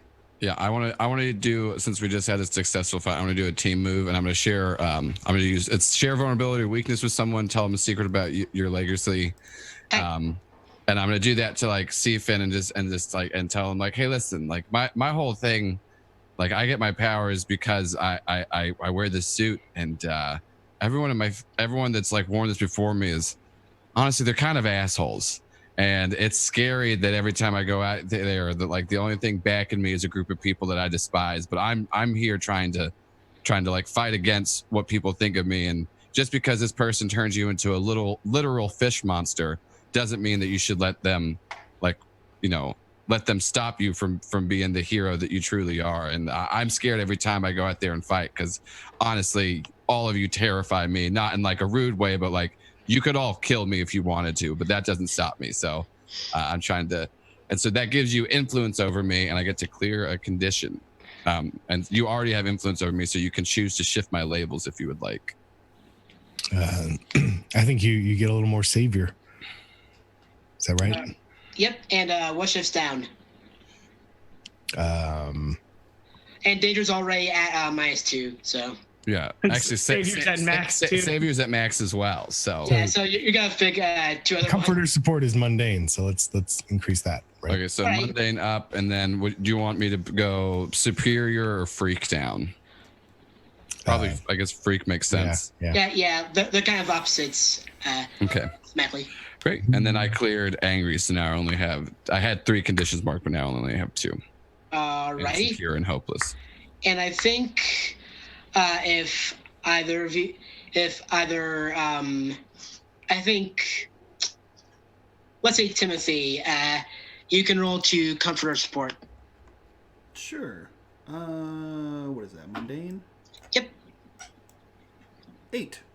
Alrighty. On a mixed success, they mark a potential clear condition or shift labels if they open up. So you pick whichever one of those sounds best to you. I'm going I think to. Stephen can. I think Stephen chooses that. Oh yeah, so then there you go. So you hear me saying basically like, what if we go fight him and we can make him turn you back, and you can either choose a potential, clear a condition, or shift labels. Up to you. I think he'd like to clear his afraid condition. Perfect. That makes perfect sense. Yeah. Very good. You think he would do that? I mean, most of the people we beat up have done what we wanted to. Yeah.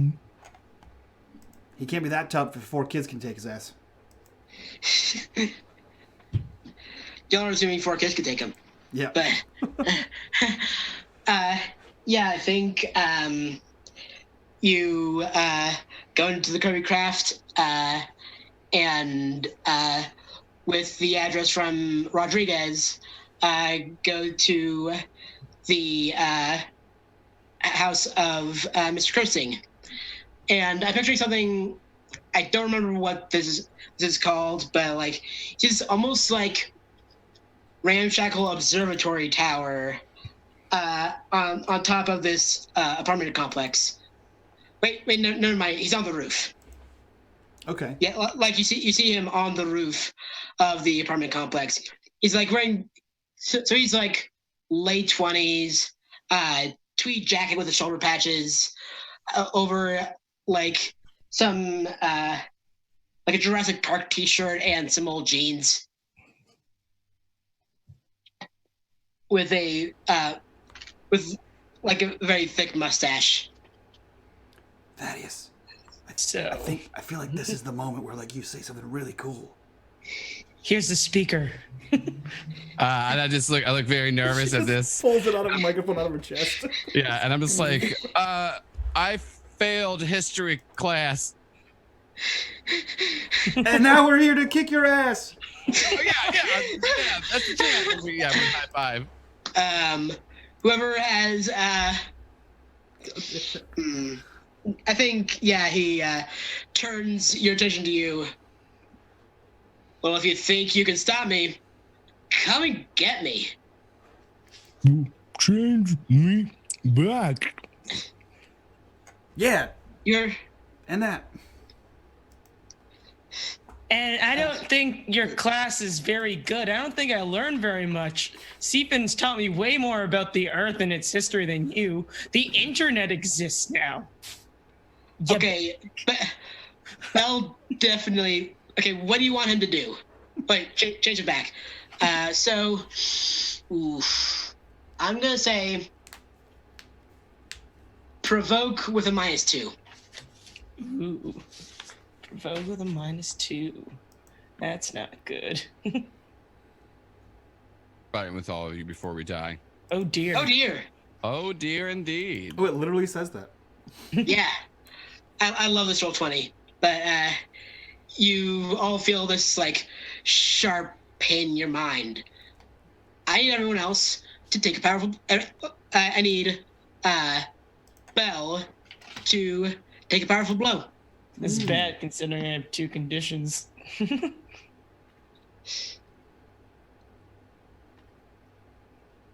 Tis a hit. Alrighty.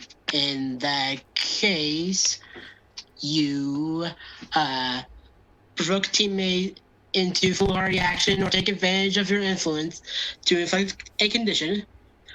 You give ground, your opposition gets an opportunity, or you struggle past the pain. Mark 2 conditions.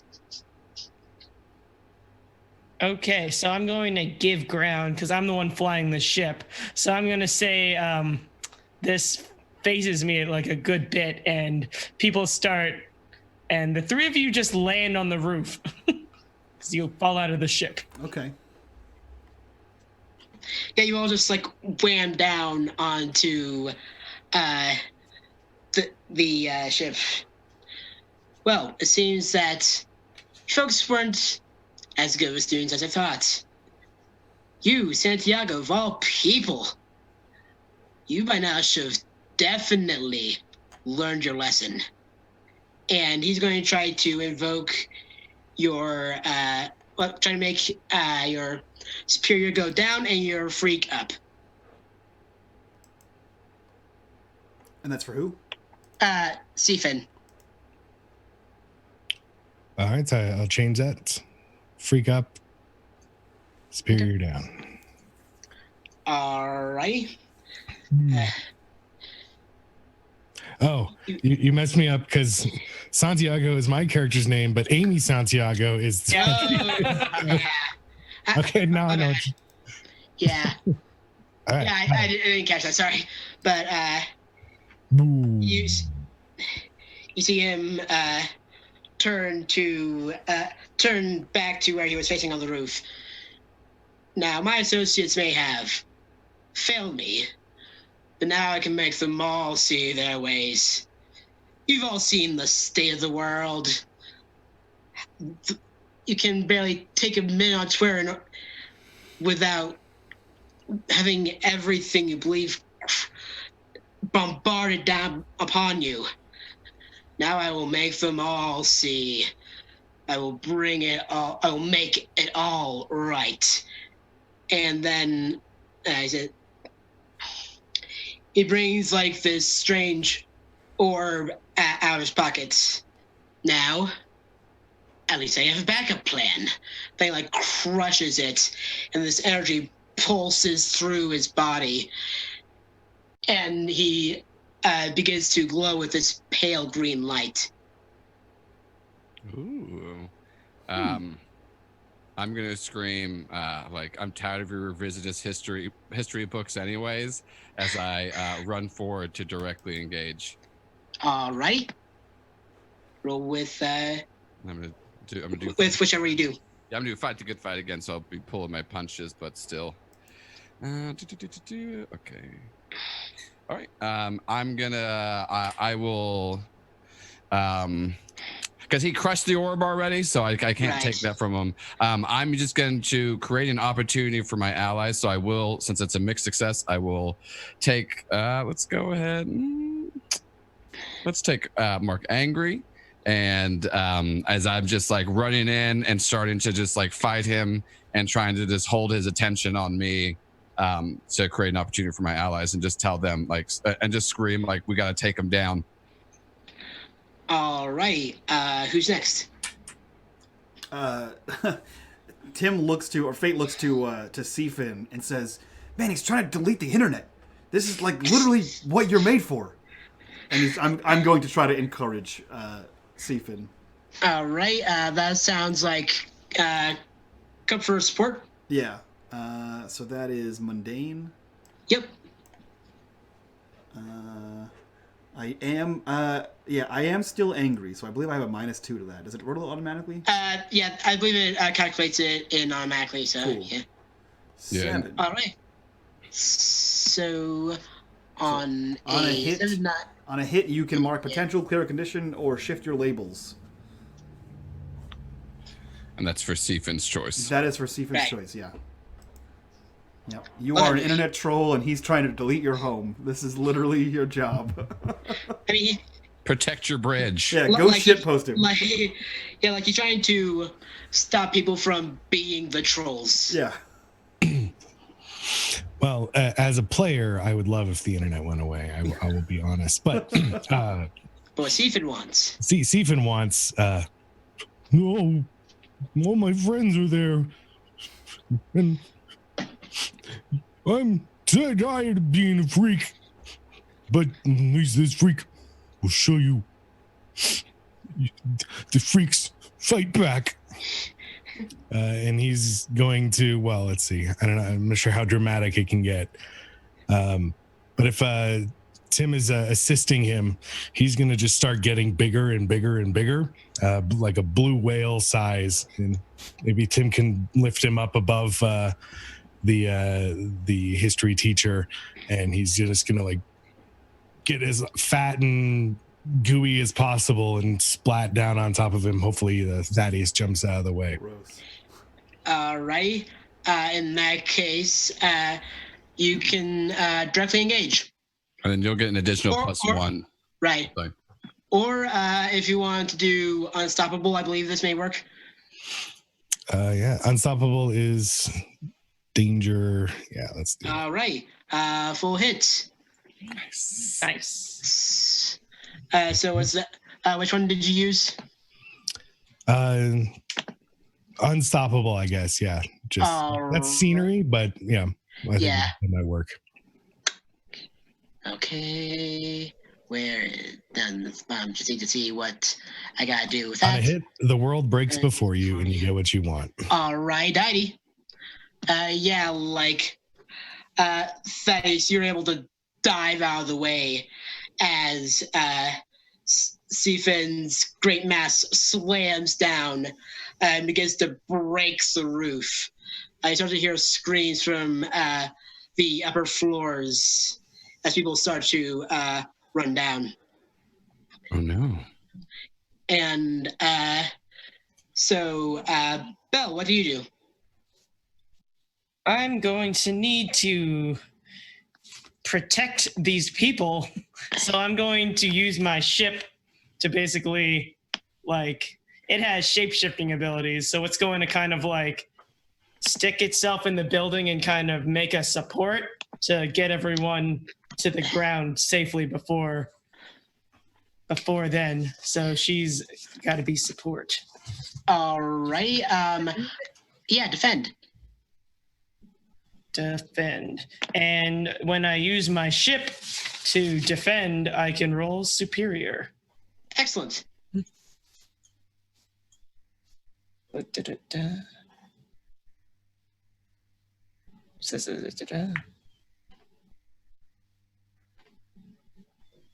That is it. Alrighty. So on a 7 to 9, yeah,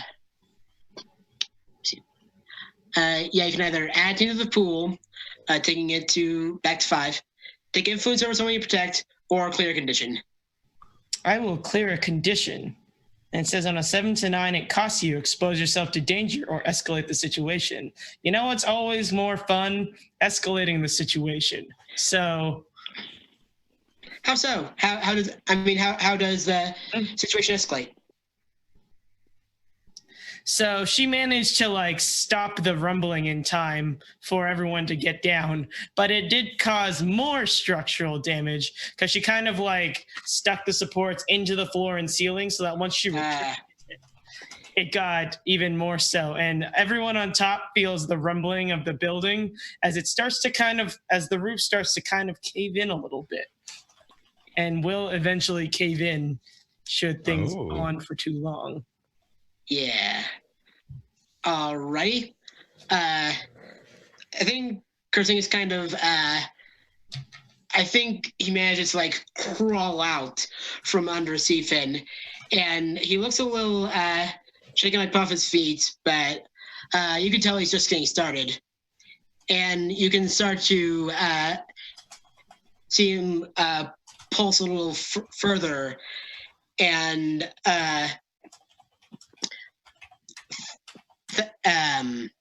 Thaddeus, you start to get this splitting headache, and your muscles start to pulse and like almost like spasm. And I'm gonna need you to think about for blow.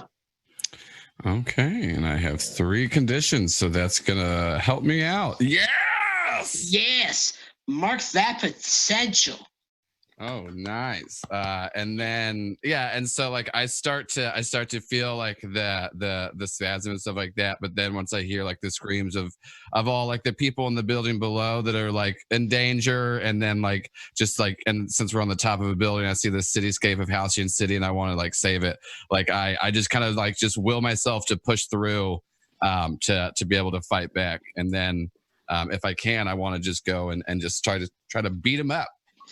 Okie doke, do it.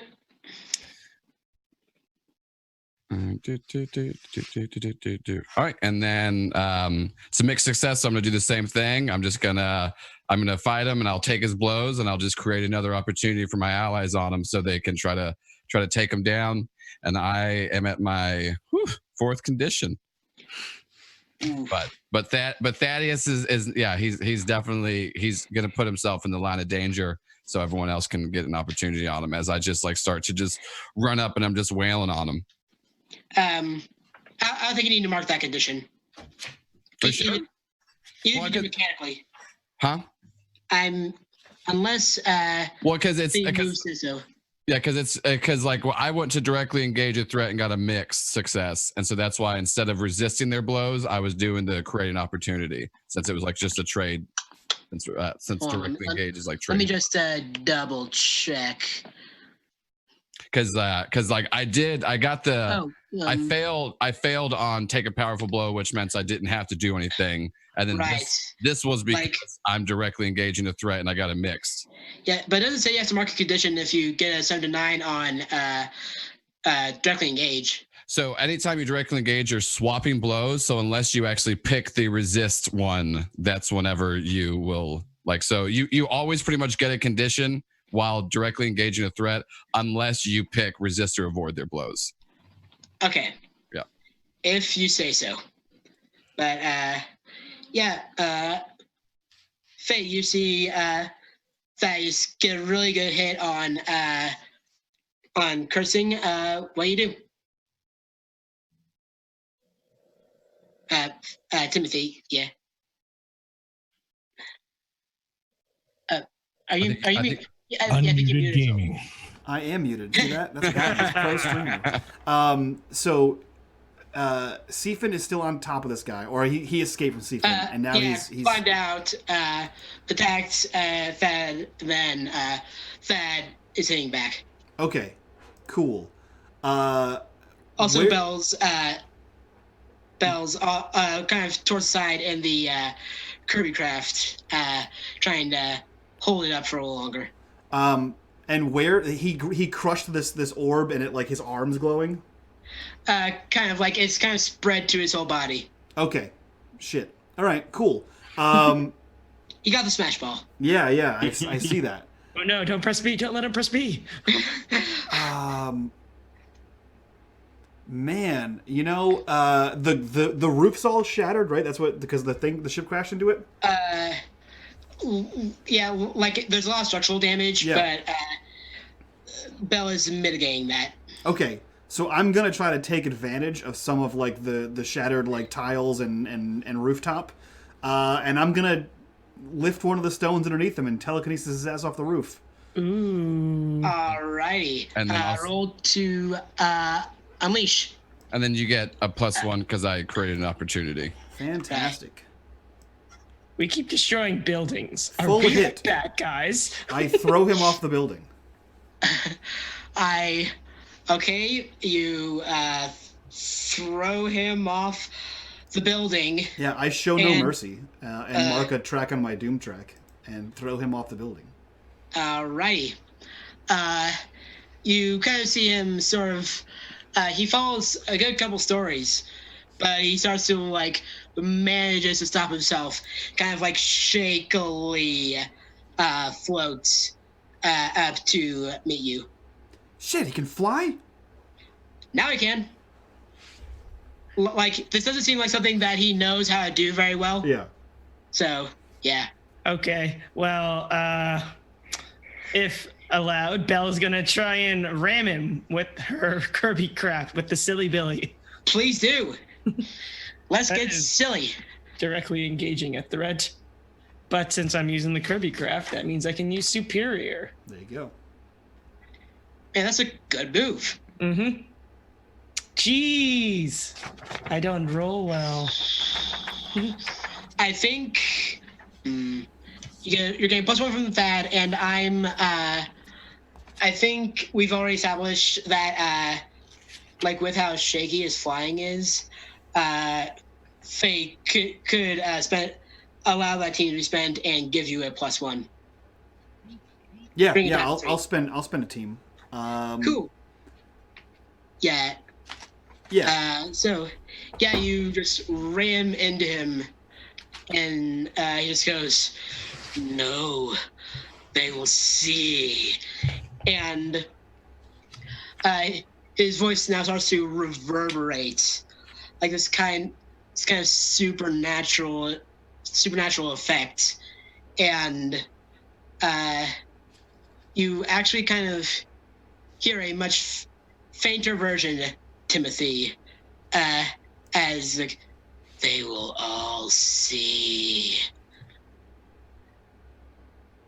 I say that? No, you hear it. The Oh, voice, okay. The voice kind like, of shit. it's in unison. So I believe we are. Are we back to Seafin? Yeah, I think so. Yeah. As he reforms, or shrinks back down, he's gonna try and dust himself off, kind of even ignoring the damage he inadvertently caused in his rage, and they just unstoppably move towards cursing and try and just beat the crap out of him, screaming, "Change me back," over and over again. All right. Directly engage. With one from Thad. Yep. All right. 11 full hits.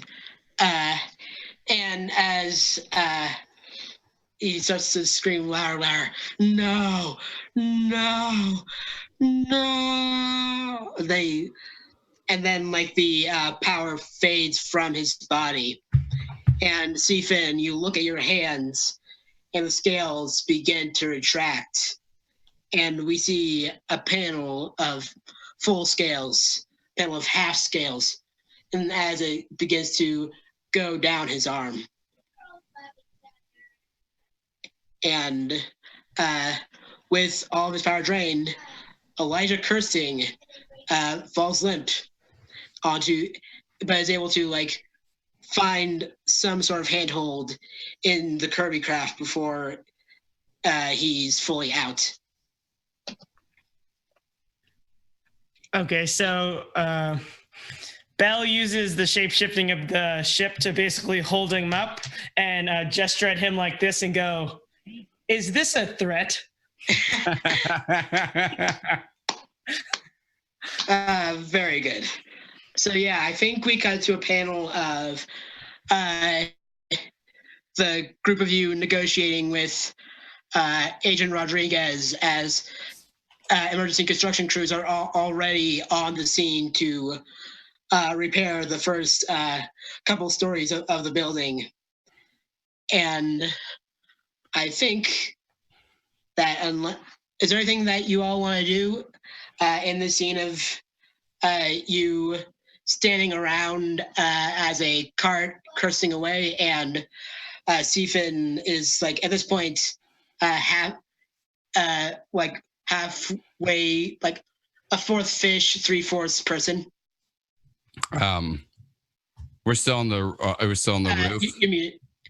You're like on the ground at this point. There are people working on it.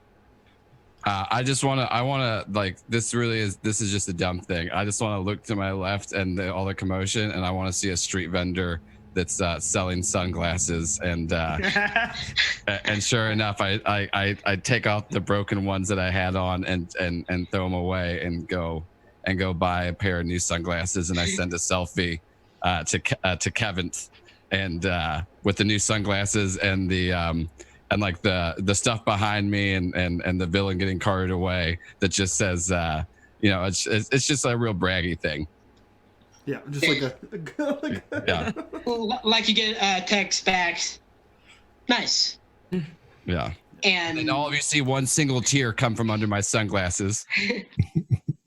Alrighty. Agent Rodriguez says as you come back, well, you did it. You actually did it. Yeah, not bad.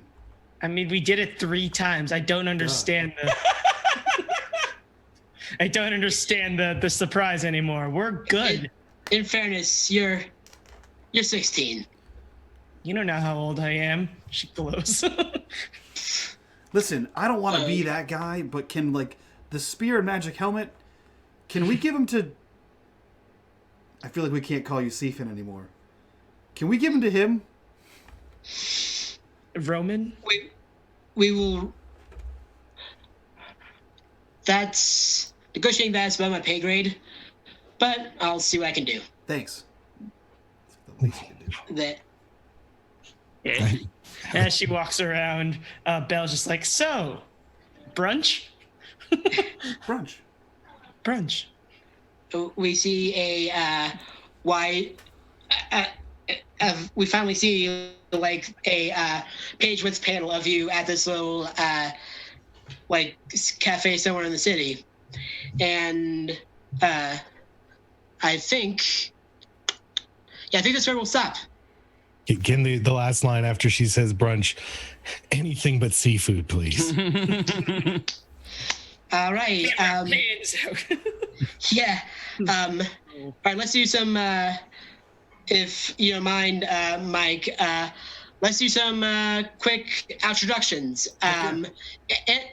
Andrew, who are you? Where are you on the internet? And what's your favorite moment? And what happens to Roman after this issue's over?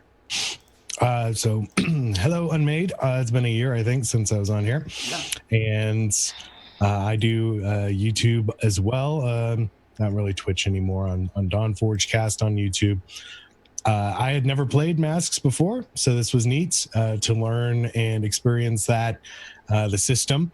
And I think I won't say what a best moment exactly, singular moment, but what kind of impressed me and stood out to me was as we were crafting things in the beginning and weaving our stories together, Levi took all of that and it played out over the single session of this is your backstory NPC and this is this and this, and that really stood out as like, yeah, that's pretty cool. Very nicely done, and I definitely enjoyed myself. Hell yeah. Thank you. Yeah, I think that's very important for GMs of any PBTA game to do. But yeah, Joel, wait, hold on, before you leave. So what happens to Roman Santiago? Right. So on one hand, I thought, he as Mike was kind of pushing towards, maybe he embraces this other source of power. I think he takes a break, goes on the internet, and does it again. But this time he says, I am not a something else, because he's kind of a dumb kid, and gets turned into something else due to his hubris, and that'll be his reoccurring. Every adventure ends with him going back to normal, and I'll never do this again. And then a few weeks later, he's in some new weird form. That's actually his power, is to change forms. He just hasn't figured it out yet. Right. Yeah. All right. Great. So, Joel, who are you? Where can we find you on the internet? And what happens to Thad after this? Well, what happens to Thad after this is I think him and Kevin kind of, I think Kevin eventually will get a strong arm mantle, but he doesn't take mine, because I think I actually am pushing the strong arm name in a better ways. And so we kind of kick out some of the old guard. And so there's a few spots left open. And, maybe Kevin can even replace the 5th spot in the team. As we're trying to just do that. But yeah, I think this was a huge success for Thad, because he proved himself to not only like the team and like the city, but like to himself, because he really, he came I had 4 conditions marked, and if I hadn't revealed the secret, I would have like been knocked out. But so I think I think this is just like a good turning point for him. And as far as for me, I run an actual play podcast called Critical Bits. We play the math system. Whenever we were talking about which game to play, I was just like, I know there's another game you're trying to decide between, Levi, but I forgot who was doing. I basically had like, I can either run this or Demigods, or if I want to sign someone else, then when Mask got brought up, I was just like, I run an actual play podcast of it, and I've run other games of it, but I still never actually gotten to play it as a player character. So I was just like, yes, I'd like to do that. But yeah, the podcast is called Critical Bits. It's our website is Critical Bitcast, and that's our social media handle and everything. It's more comedy based, and as it moves on, it gets kind of weird and body horror-y. The actual name Boy Labyrinth actually came from the show. I think it comes up in like episode 4. It gets like episode 4 and 5. It starts to kind of get, like I said, more weird. I leave it because you were talking about the Powered by the Apocalypse system. I don't know if you had played any of them before, because I know this is your first time with Mask. It really does encourage you to do what Levi was doing, like just take the parts that everyone said, and you can really easily mold them into a background. So the first probably like 2 episodes for running it for me were more so like, let's figure out what the PCs want to do and what kind of world we're building. And then around 3 and 4, we have 10 episodes out so far. 3 and 4 is whenever I start to be like, okay, I know what I want to do and where to go with it. So yeah, check it out. Like, we do try to tell people that it gets some weird, it's still way more of a comedy podcast than anything, but it gets some weird body horror aspects. And then we just released episode 10, and everyone on our Discord just keeps telling me that I'm awful and they hate the cliffhanger that I did in the best way possible. So it's very intense too. That's how you know it's good. Yeah. Like literally having people tell me just like, screw you, Joel. I'm like, yes. That's me with, like, there are a lot of GMs that I consider myself friends with that I do that every once in a while. Katie, who are you? Where can we find you on the internet? And what happens to Bell Labs? Well, I am Katie. On the internet, you can find me on Twitter at Katie Peak, spelled like Twin Peaks. And I don't have any podcasts or streams or anything. I've been on Twitch like a few times to play Tetris 99 because I love Tetris so much.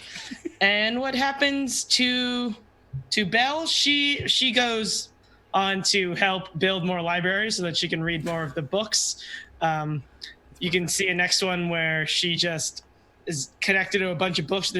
She hangs out with now Roman and learns that she can absorb information from the internet.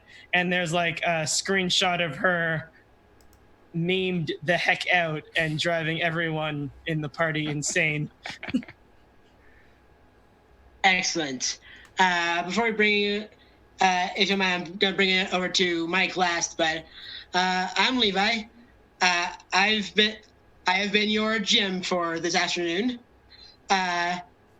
So tomorrow at 3:30 Eastern, I'm going to be playing Fiasco on twitch.tv/otherdoc.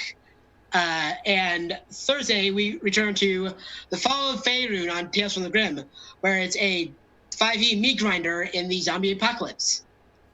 I think that's everything that I got on right now. Follow me on Twitter, LeviFist97. This was great. First time GMing ever, so hope I did well. All right, and Mike, take us home. All right, real quick. Sorry, I forgot to plug one dumb thing because I'm putting on a charity stream in April for this fake in-game holiday we came up called Spider Day. If you go to spiderday.com, you can find information out. And we're putting out a bonus episode on April 17th, which is Spider Day, and it has 34 guest players, and that's 34 actual different people playing 34 characters. That's awesome. In an epic battle of Spider Day. But we do have a full charity stream weekend we're doing to go to Covenant House, Georgia, which is a shelter for homeless youth. And like I said, you can go to spiderday.com and find out all the details. Nice, man. That's awesome. Awesome. I'm always down to support other charity streams and all that kind of fun stuff. Guys, please go follow these guys. Thank you so much for the donations. We are well over, I believe, half of our goal. We are over 2/3 of the way. That's how math works today, guys. We have some D&D 5e coming up next, followed by For the Queen, which is a super fun card and dice-based role-playing game, GM by one of my favorite people, Katie Face. Next game should be super fun. Should be super fun and wacky. This was awesome. You guys know where to find me right here. I enjoyed Masks. This is my first time playing this game, and I'm a big fan of Powered by the Apocalypse games in general, so this was super dope. Levi, I never would have guessed this was your first time GMing. You killed it, man. Good shit. Solid introduction to Masks. I really enjoyed myself. And what happens to Timothy, aka Fate? I think he confesses to the rest of the group what his deal is, in the same way that he confessed to Thaddeus, and using the brand new newly forged meme force and research libraries to find out what the hell is going on with him and how to defeat it. Right? He wants to research this lost ancient civilization and get whatever the hell this thing is out of him, so he can go back to being normal. I think that's what he does. But thank you guys so much for being here. Thank you to the cast. Thank you to all of the viewers that watched, hung out all that time. Guys, stick around. We'll be right back with D&D 5e. We're going to do a quick switch over. So from all of us to you guys, bye-bye. Bye.